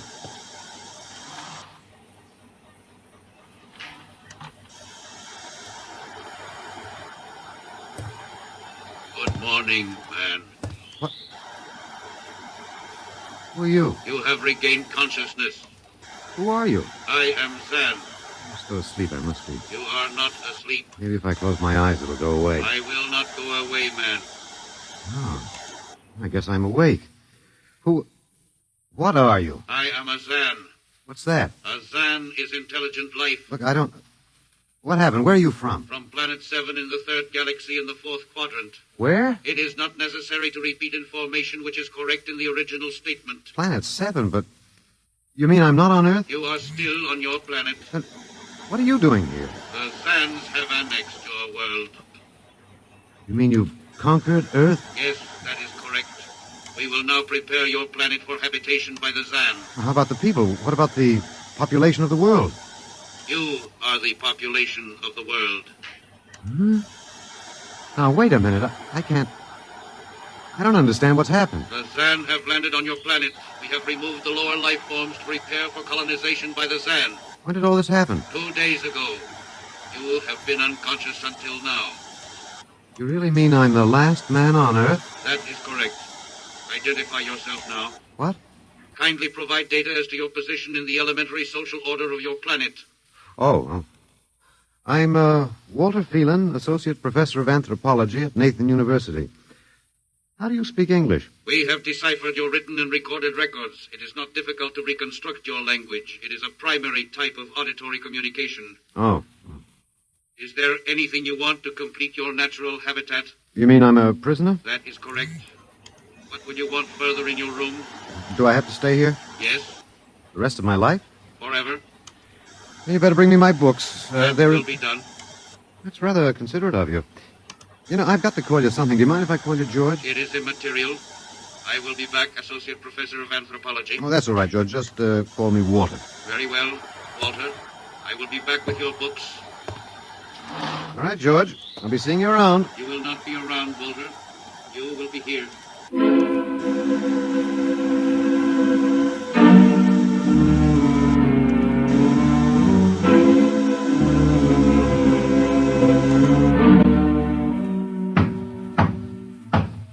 Come in. Oh, hello, George. Hello, Walter. Wait a minute, you're not George. You're different somehow. It makes no difference. The Zan are many, and they are one. Then I'll call you George, too. I'll call you old George. What can I do for you? Point 1. You will please henceforth sit with your chair facing the other way. Uh-huh. I thought so, George. That plain wall is different from the other side, isn't it? That is correct. It is transparent. Yeah, that's what I thought. I'm in a zoo, right? That is correct. How many other animals do you have in the zoo, George? 216. Not complete, George. Even a Bush League zoo could beat that. Did you just pick at random? Yes. All species would have been too many. Male and female, each of 108 kinds. Male and female, huh? Of all the animals? There is a female of your species among the collection. Anyone I know? Well, never mind. It doesn't matter anyway. Well, what do you feed us all, eh? For carnivorous species, we make synthetics. The flora was not hurt by the vibrations which destroyed animal life. Oh, nice for the flora. Well, George, you started out with point 1. I deduce there is a point 2 kicking around somewhere. What is it? Something we do not understand. Oh? 2 of the other animals sleep and do not wake. They are cold. Don't worry, George. It happens in the best regulated zoos. What is wrong with them, Walter? Nothing much. They're just dead. Dead? Mm-hmm. That means stopped. But nothing stopped them. Each was alone. Well, maybe they just died of old age. Old age? I do not understand. You don't? How old are you, George? Your planet went around the sun about 7,000 times since I was born. 7,000 years? Yes, I am still young. Yeah, babe in arms. Look, George, you've got something to learn about this planet you've hijacked. Here on Earth, we've got somebody you don't know where you come from. An old man with a beard and an hourglass and a scythe. Your vibrations didn't kill him. What is he? Oh, old man Death. Down here, our people and animals live until somebody, the Grim Reaper, stops them. He will stop more? He gets us all, George. With your lifespan, it won't seem like a minute and we'll all be gone. Looks like you made a mistake, George. And I don't think there's much you can do about it. That is not correct. The Zan is a logical being. We will take action.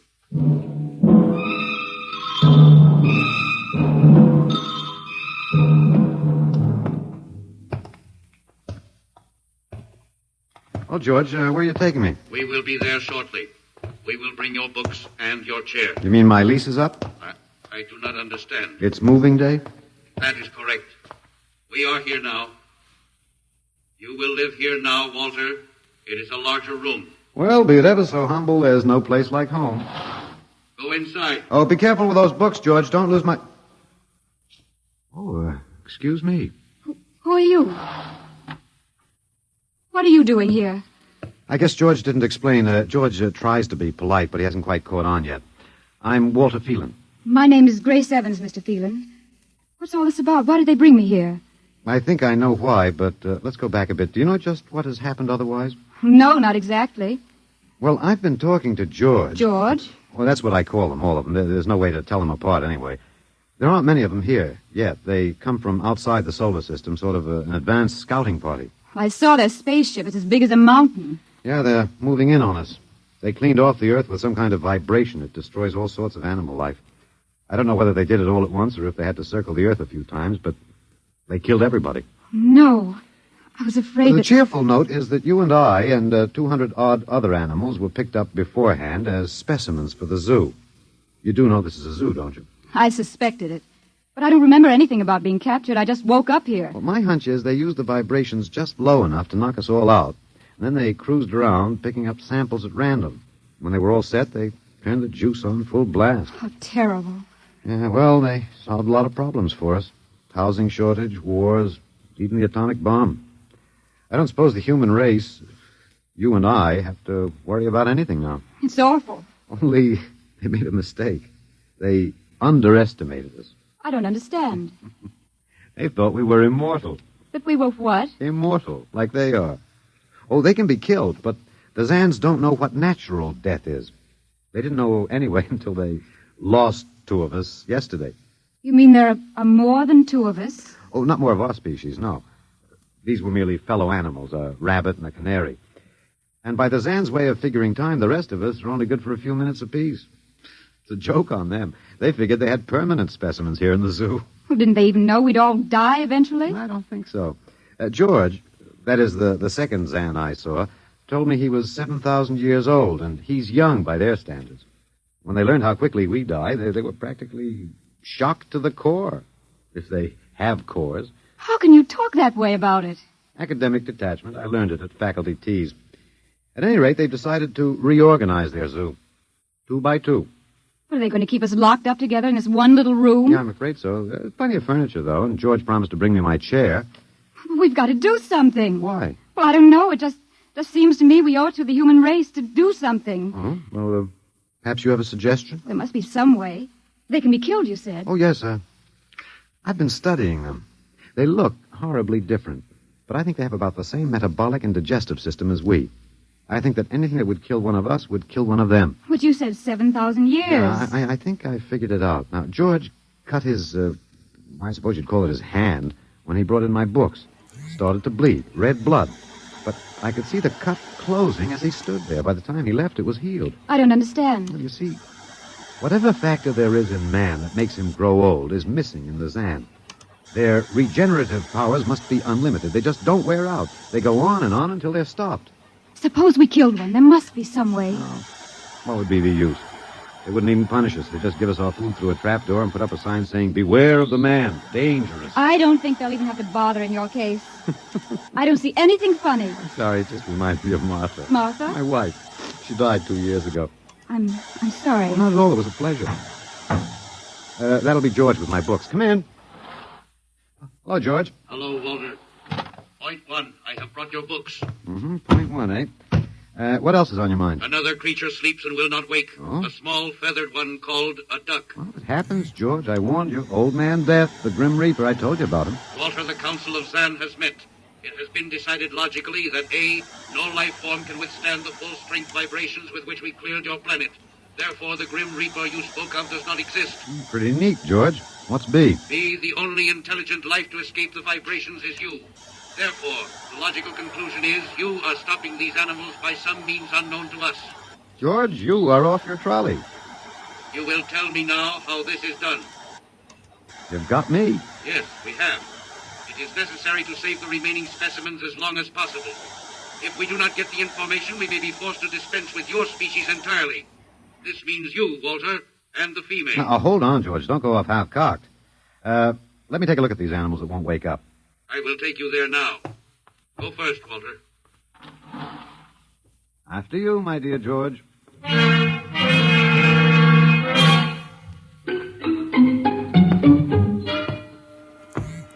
This is the weasel.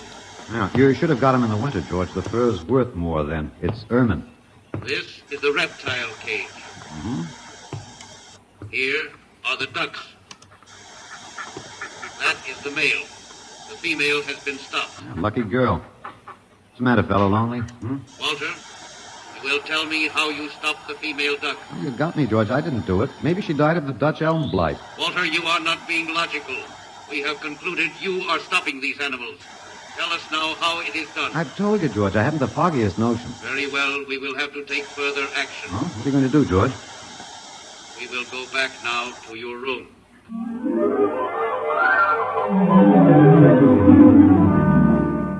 What happened, Mr. Phelan? You might call me Walter. After all, George does. And we have more in common. Please, what happened? Oh, just a duck, a dead duck. George thinks I killed her by remote control. He wants me to tell him how. Did you? Look, I'm just an ordinary anthropologist. There's no telling what those animals died of. Just natural causes. But George can't see it that way. He thinks I'm holding out on him. Good. What? At least we can get back at them some way.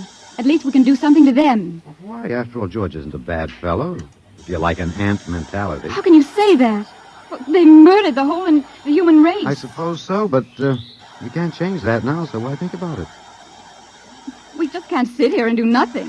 I fail to see how we can do anything else. At least we could be fighting. I can't see the virtue in that. I was more or less content with my books, and we've got George to talk to. Of all the men in the world they had to pick. Don't you want to fight back? Don't you want to keep on fighting to the end? It hadn't occurred to me. But we've got to, Walter. Why? I can't really explain it, but, Walter, if there was any good in man, it was that he kept on struggling against nature and, in the end, even against himself. But he kept on fighting for what he thought was right, and we're all that's left. Walter, we just can't end by giving up. We've got to keep on fighting. You know, you do remind me of Martha. There isn't much left for us. We could beat them in this one small thing. We can pretend there's a secret about death. We could refuse to tell them anything. Well, there isn't anything to tell. But they don't know that. Promise me you won't give in. Well, I suppose the worst they can do is kill us. All right, Miss Evans. Hello, George. Hello, Walter. Now you will tell us how these animals are stopped. George, this may come as a shock to you, but I've decided not to tell you. Why? Oh, a romantic attachment to lost causes. My grandfather was a Confederate officer. Walter, you are not being logical. Neither was my grandfather. He charged a Yankee battery with 1 round of ammunition and a corncob pipe. You are not logical, but that is expected in lower life forms. You will come with me now, Walter. Where are you taking him? To the 2nd level. Go now, Walter. You won't tell them. I can't guarantee anything, but as of now, I don't intend to. We've got to fight, Walter. Remember that. We've got to go out fighting. Yes. Yes, I think you're right. Go now, Walter. Goodbye. It's been a pleasure, Miss Evans. I am waiting. Go now, Walter. After you, my dear George.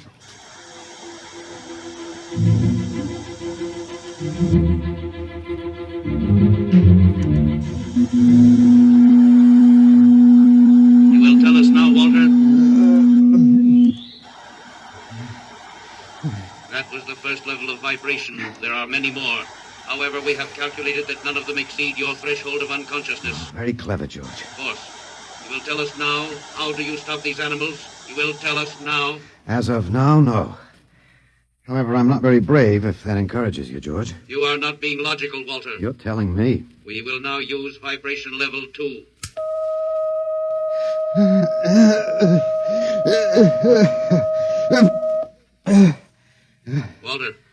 Walter, you are still conscious. Let me alone, George. You will tell us now. You will tell us now how you stop the animals. Let me alone. Let me alone. We have had vibration levels 1 and 2. There are still 15 more before your threshold of unconsciousness. No. Let me alone. Walter, listen to me. Another creature sleeps and will not wake. We must know now. It's tough. You better start vibrating again, George. No. What? It would not be logical. We have calculated that no further level of vibration will overcome your irrational psychological block. We conclude you will not tell. Let me go? That is correct. That's, real nice of you, George. I appreciate it. We have calculated that the resistance of the female of your species will be lower. We will now place her under the vibrations. No, George, you can't do that. No, listen, George. George, there is no secret. Can you understand that? There is no secret. Those animals died from natural causes. I'm telling you the truth. That is not a logical answer. We will get the woman. I've told you the truth. Can't you understand? We must know now. The female animal cage next to the duck has been stopped. We must preserve the survivor. The animal next to the duck. We will bring the woman here. She will tell us after the vibration. No. Listen, George. You want the truth? You want to know how to save the mates of the animals that have been stopped? You will tell us now? Yes, I'll tell you now. I give up. But you've got to promise to leave the woman alone. You promise, George? If we receive the answer from you, Walter, there will be no further need for the vibration. Well, I guess that'll have to do. All right. All right. Take me to that stopped animal. I'll tell you how to save the mate. Very well, Walter. You are being logical now. We will go.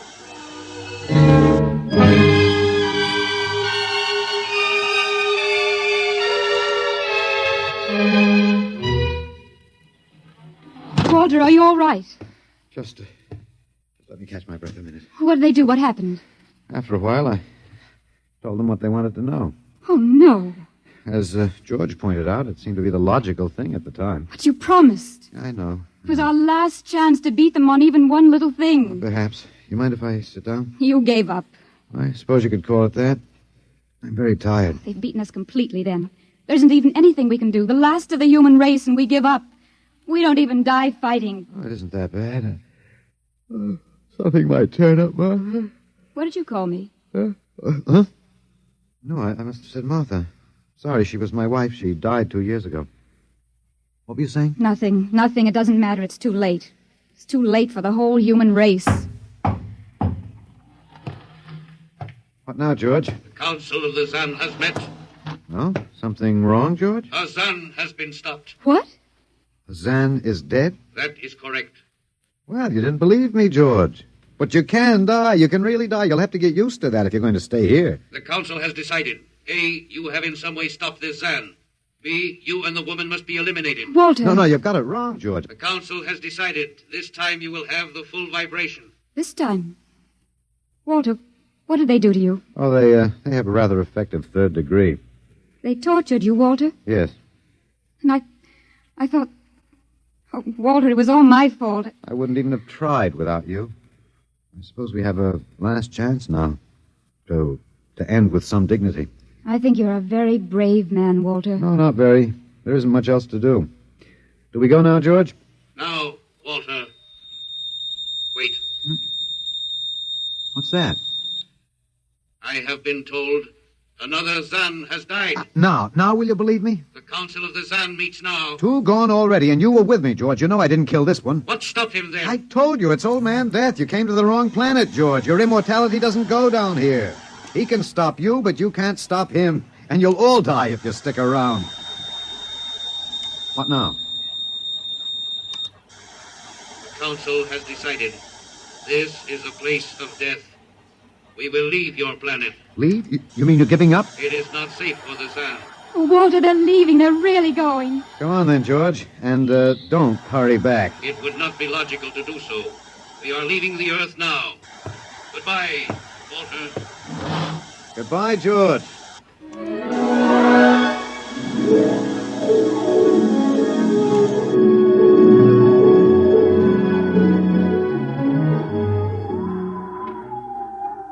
Well, they're all aboard now. So wonderful to feel the sun and the wind again. Yeah, they've closed the hatches. Walter, is it safe for us to be out here? Yes, they're not interested in us any longer. They only want to get away. And I want to see this, Grace. The Zan leaving Earth forever. They're blasting off. There they go. Yes, it's all over now. Well, I suppose we might as well go back in. I still don't understand. Walter, what made them go? I just told them the facts of life. Of death, you mean? No, of life. After all, I thought George was old enough to know. At 7,000 years, he was going to be a pretty big boy. I wish you'd stop joking and tell me what happened. Look out for the step. Well, you remember when the first animals died? The rabbit and the duck? Yeah, and their mates just started to pine and waste away? Yes. Well, that worried the Zan. They wanted to keep the last specimens alive if they could. So finally, I broke down and told them about affection. Affection? Yes. And then I introduced Donald. Donald, who's that? Here we are. Grace, meet Donald. Oh, Walter, please, what does affection have to do with it? That's what the Zan wanted to know. I told him it was love that made the world go round. That having lost his mate, Donald would die immediately unless he had affection and constant petting. Petting? I even showed him how. Here, fella, come on. Come here. I held Donald in my arms, and I petted him a while. Then I let the Zan take over with the animal in the next cage. What animal? Take a look. You mean this cage? Watch out. Don't go too close. Walter, it's a rattlesnake. Yes. Their metabolism made it impossible for them to die of old age, but I had a hunch that they could be poisoned. Then it was the snake that killed the 2 Zan. They never even knew what bit them. Then you outwitted them, Walter. Well, I suppose... I thought you'd just given up. Oh, Walter, I'm so ashamed. You don't have to be. I had given up. I probably wouldn't have fought if you hadn't pushed me. Well, we've got a world to plan. A new world, Grace. I know. We'll have to decide which animals to let out of the zoo and which ones it'd be safer to keep in. But first, there's a bigger problem. What's that? The human race. Oh. We've got to make a decision about that. Pretty important one. Yes, but... It's been a nice race, even if nobody won it. Of course, it may go backward for a while until it gets its breath, but we can save the books and all the most important things and get it started ahead once more. No! It's the Garden of Eden all over again. But Eve, you'll have to watch out for that snake. Now, don't be ridiculous, Walter. No, funny, you even blush like Martha. Only you're stronger than she was. Prettier, too. I wish you'd forget about Martha. I think I will, my dear, if you'll give me time. Now, Walter Phelan, you listen to me. If you think for 1 minute that I thought it would never happen to me again. But it is love that makes the world go round. So, Grace, if you could only... No, I wouldn't marry you if you were the last man on earth. That's exactly what I am. I don't care. I don't even want to talk about it. I'm going out. All right, my dear, but think it over. And please come back.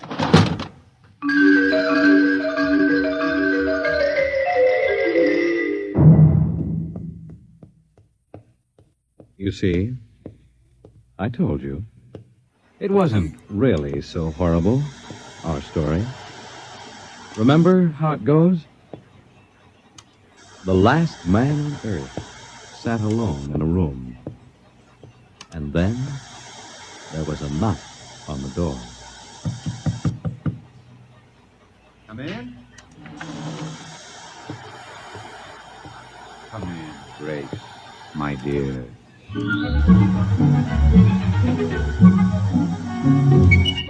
You see, it wasn't horrible at all.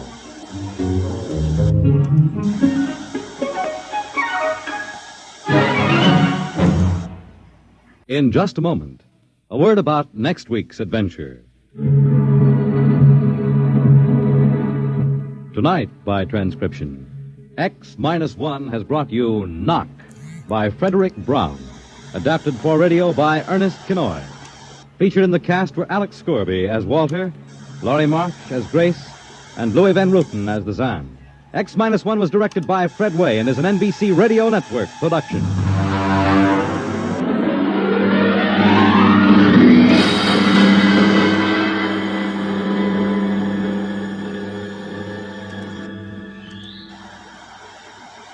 And now, next week.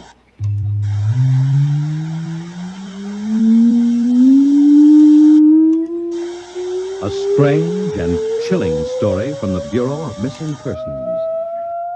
The story of what occurred when they accidentally intercepted a short-wave message, a cry for help from a missing atomic scientist who told them the fantastic story that he was now the man in the moon. How did it happen? You'll hear next week at X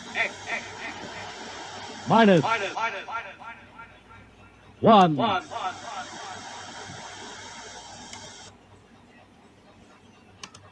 Join the Abbotts on another baffling mystery tonight over most NBC radio stations.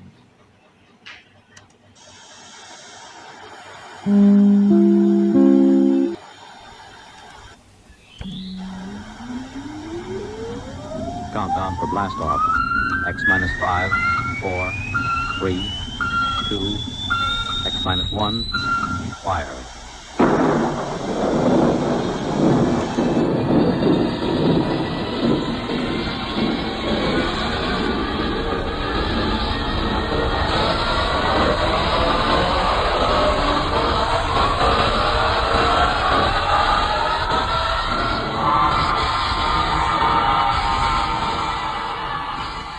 From the far horizons of the unknown come tales of new dimensions in time and space. These are stories of the future, adventures in which you'll live in a million, could be years, on 1,000 maybe worlds. The National Broadcasting Company, in cooperation with Galaxy's science fiction magazine, presents X minus 1.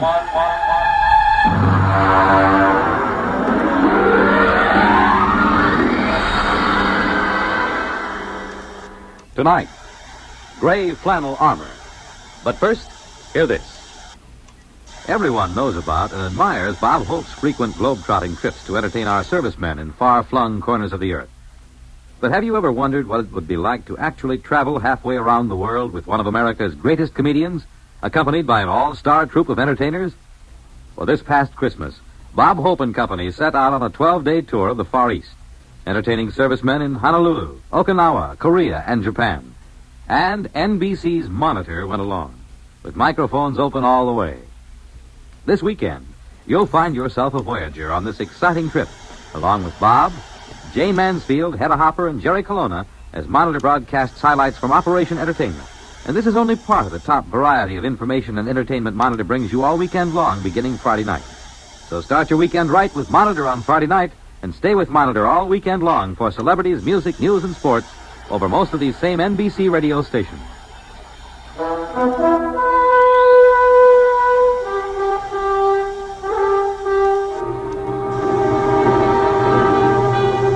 Now, X-1 and Part 1 of Gray Flannel Armor. My name is Thomas Hanley, and my case history is of particular interest to anthropologists, sociologists, and students of the bizarre. In its humble way, it serves as an example of one of the more obscure mating customs of the late 20th century. To begin with, I owned several gray flannel suits and many slim neckties with regimental stripes. Millions of us roam the streets of our great cities, footsteps firm and hurried, eyes front, voices lowered, dressed to the point of invisibility. But inside, I fairly seethed with romantic ideas, of swinging cutlasses, of beautiful damsels, their hair shimmering in the moonlight. In short, let's face it, I was a romanticist. But romance is a commodity difficult to come by in the great cities. Life is too impersonal, too busy, too standardized. This particular Friday night, I returned from my office to my one-room apartment and prepared to face another long, dull weekend. Then the doorbell rang.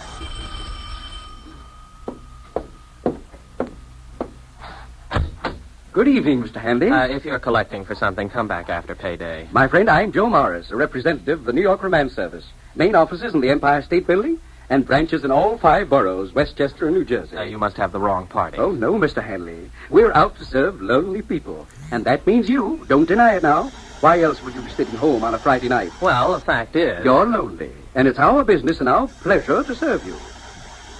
Serve me with what? A bright, sensitive, good-looking fellow like yourself needs girls.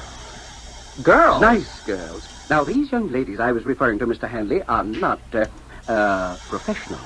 They are sweet, normal, romantically inclined young ladies. But they are lonely. There are many lonely girls in our city, Mr. Hanley. Oh, yes, I suppose there are. Funny, you never think of it that way. I mean, if you're not a girl. True. Now, the purpose of the New York Romance Service is to bring young people together under suitable circumstances. Oh, I see. A kind of, you'll pardon the expression, a kind of friendship club? I should say not. We at the New York Romance have done what should have been done years ago.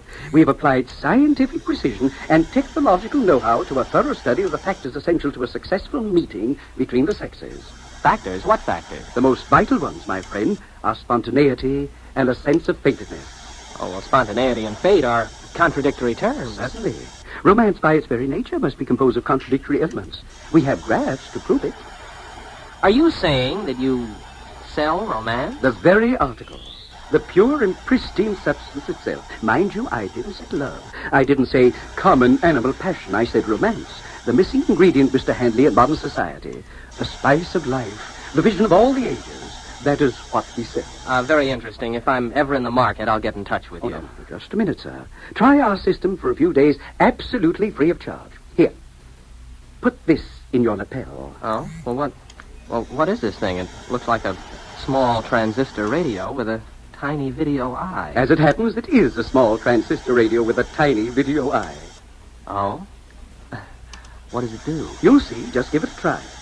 Remember, romances sponsored by our firm are fated, spontaneous, aesthetically satisfying, and morally justifiable. Well, all right, Mr. Morris. I'll accept the free trial offer. Wear this in my lapel, you say? In the lapel. Well, all right. There it is. Happy romance, Mr. Hanley.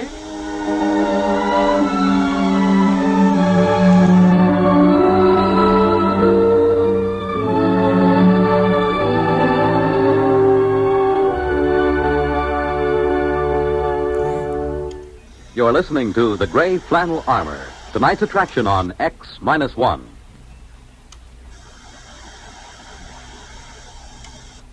Are you able to brush your own teeth? Not everyone can. Not a man whose arms have been crippled by polio. There are thousands of disabled polio survivors who must depend on someone else to help them perform the simplest, most personal acts. With your help, many polio victims can learn how to be independent. Right now, there are 100,000 survivors of crippling polio who need help. They need your dimes and dollars to pay for expensive care and equipment. Your contributions will provide trained hands to teach a polio survivor how to live with his disability. Thanks to you, a polio-scarred life will once again seem worth living. Remember, your generosity is the one hope of thousands for whom Salk vaccine came too late. Join the 1958 March of Dimes. Won't you right now send your dimes and dollars to your local March of Dimes headquarters?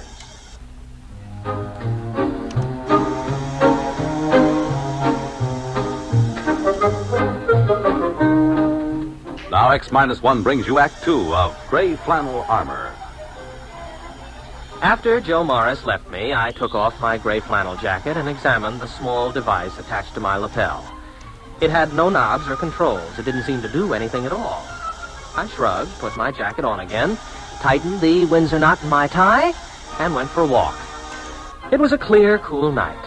Like most nights in my life, it was a perfect time for romance. Around me lay the city, infinite in its possibilities and rich in its promise. But it was devoid of fulfillment.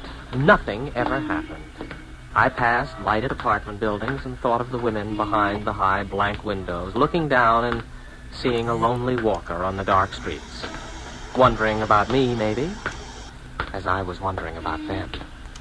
Nice to be on the roof of a building, to look down on the city. Huh? Who said that? I wonder... Oh, sure. This transistor thing. Hey, what was that you said about a roof? Oh, I guess it isn't two-way. Well, it's not a bad idea, though. Would be kind of pleasant to look down on the city lights. No, not that one. Well, what's wrong? Oh, sure. Wrong building. You mean this one over here? Oh, no answer again. Well, it must be the right one this time. At least I hope so.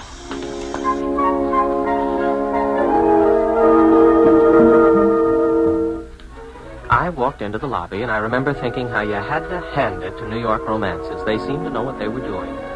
I took the self-service elevator to the top floor. From there, I walked up a flight of stairs to the roof.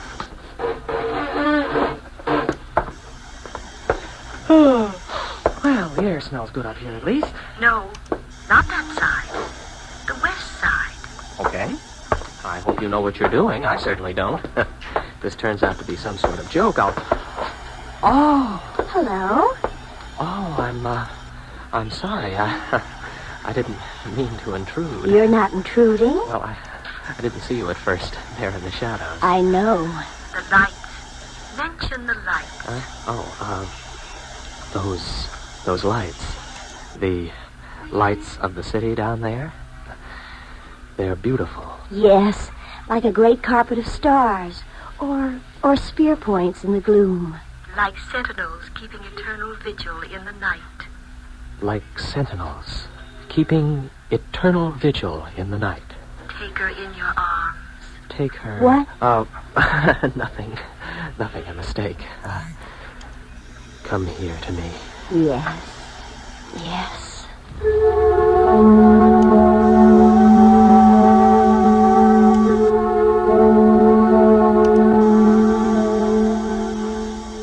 As she was melting in my arms, I caught sight of the small transistor set pinned to her shoulder strap. The one exactly like the one in my lapel. You can't help feeling a little odd about a romantic meeting set up and sponsored by transistor radios. I could visualize 1 million young men in gray flannel suits roaming the streets in response to barely heard commands from 1 million tiny radios. I tried to forget my doubts.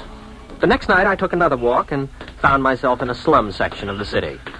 I decided I'd made a mistake and started to turn around. Why not walk on? You want me to walk down this alley? Oh, well. Help! Help! Oh, good night.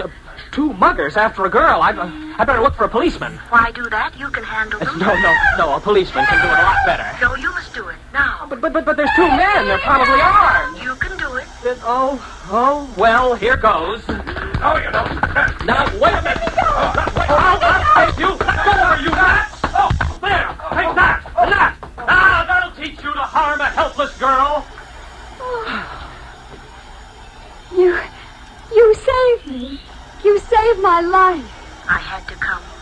I had to come. Yes, I know. Take her in your arms. Yes, I know.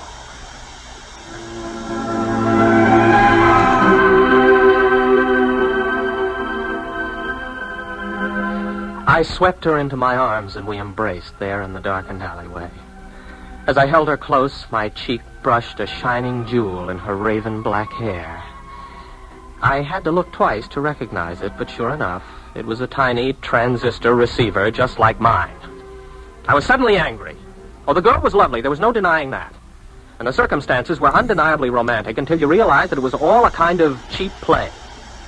Fated and spontaneous, that was a joke. Angrily, I tore the transistor from my lapel and threw it into the nearest garbage can.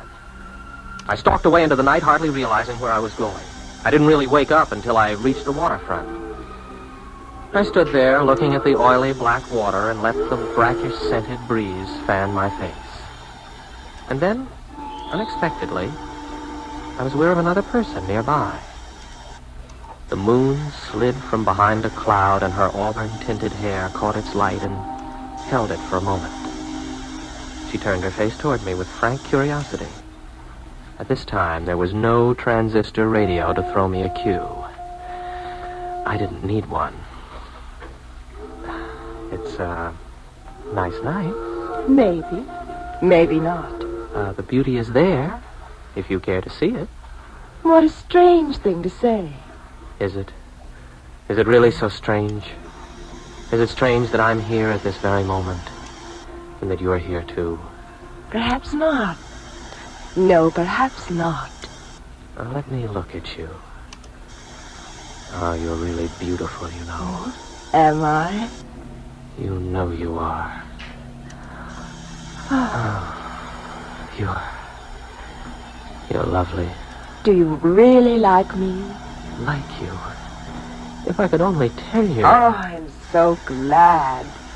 You see, I'm your free introductory romance, given you as a sample by Greater Romance Industries. What? With home offices in Newark, New Jersey. You see, only our firm offers romances which are truly spontaneous and fated. Spontaneous and fated? Due to our technological researches, we are able to dispense with such clumsy apparatus as transistor radios and...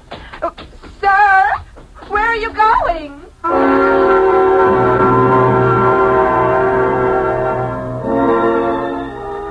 I was sick and disgusted.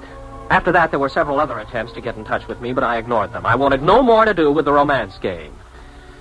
In a couple of days, I called up a twittering aunt of mine, and she arranged a blind date for me with the daughter of one of her oldest friends. The blind date was a nice, friendly girl with plain, mousy brown hair. We were introduced in my aunt's living room, and we sat out on her sun porch and talked. So you're Tom Hanley. Yeah, I guess I am. Your aunt has told me a lot about you. You work in advertising, don't you? Yes, that's right. Madison Avenue. Oh, I think that's thrilling. Advertising, I mean. It's such an interesting field. Well, we like to think so. Yes, I imagine you do all right. Seems like, it's warmer this evening, doesn't it? Yes, it is. Although I don't mind the cooler weather so much. Lots of people complain about it, but I don't mind. Well, I don't either, I guess. As long as you're dressed for it. Yes, I suppose that's the secret. Oh, I was just thinking, do you like bowling? Oh, I don't know. I've never bowled. Oh. Do you like tennis? I'm crazy about tennis. Well, tennis is all right. Yeah. I guess you could say tennis is fine. I'm crazy about it.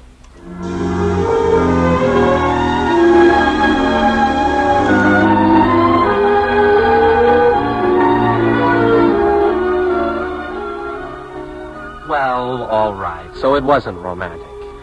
At least it wasn't at first. But there must have been something about it.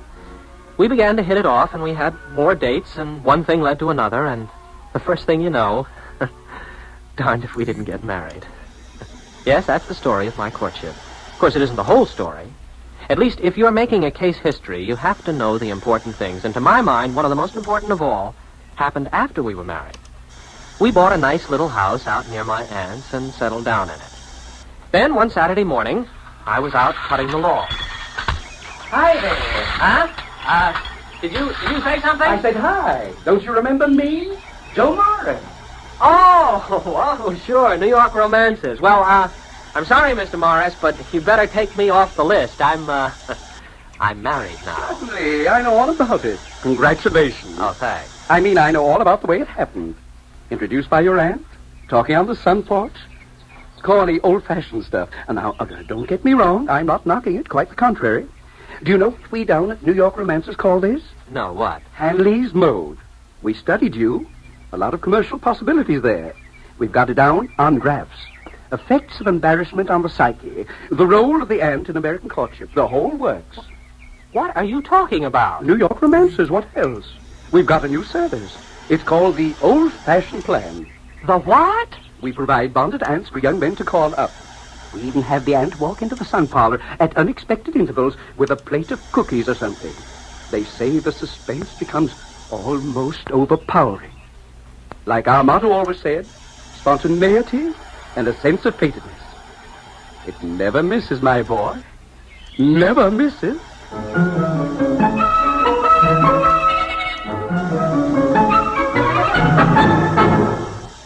Fred Collins again, and I'll have another word about X-1 in a moment. Have you caught one? A bad cold, nose all stuffed up, feeling achy, miserable? Then hear this. More people have taken more bromoquinine for more complete relief than with any other tablet ever sold for colds. You could use aspirin, cough syrups, or nose drops all day long and not get bromoquinine's relief. Because bromoquinine does more. Works to relieve stopped-up nose, body aches, fever, irregularity, that blue feeling a cold brings, and the headache, too. Yes, more relief, even for virus colds. And the reason? Bromoquinine is the only cold tablet sold with wonder-working quinine combined with 5 other medicines and health fortified with vitamin C. That's why bromoquinine cold tablets give you more complete relief. Remember, every second someone takes it for the miseries of a cold. Millions more take bromoquinine.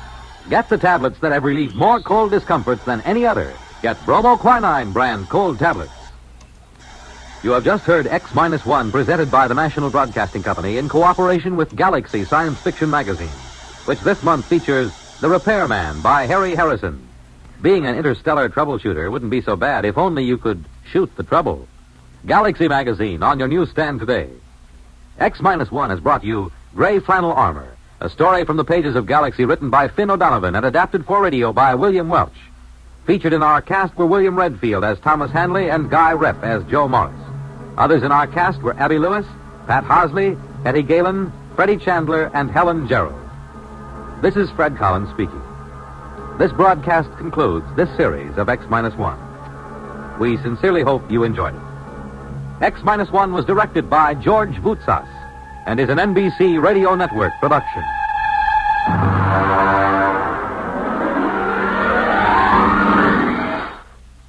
Guest star Don Amici is your host on Nightline, your line to new worlds of entertainment after dark. Tonight on most of these NBC stations.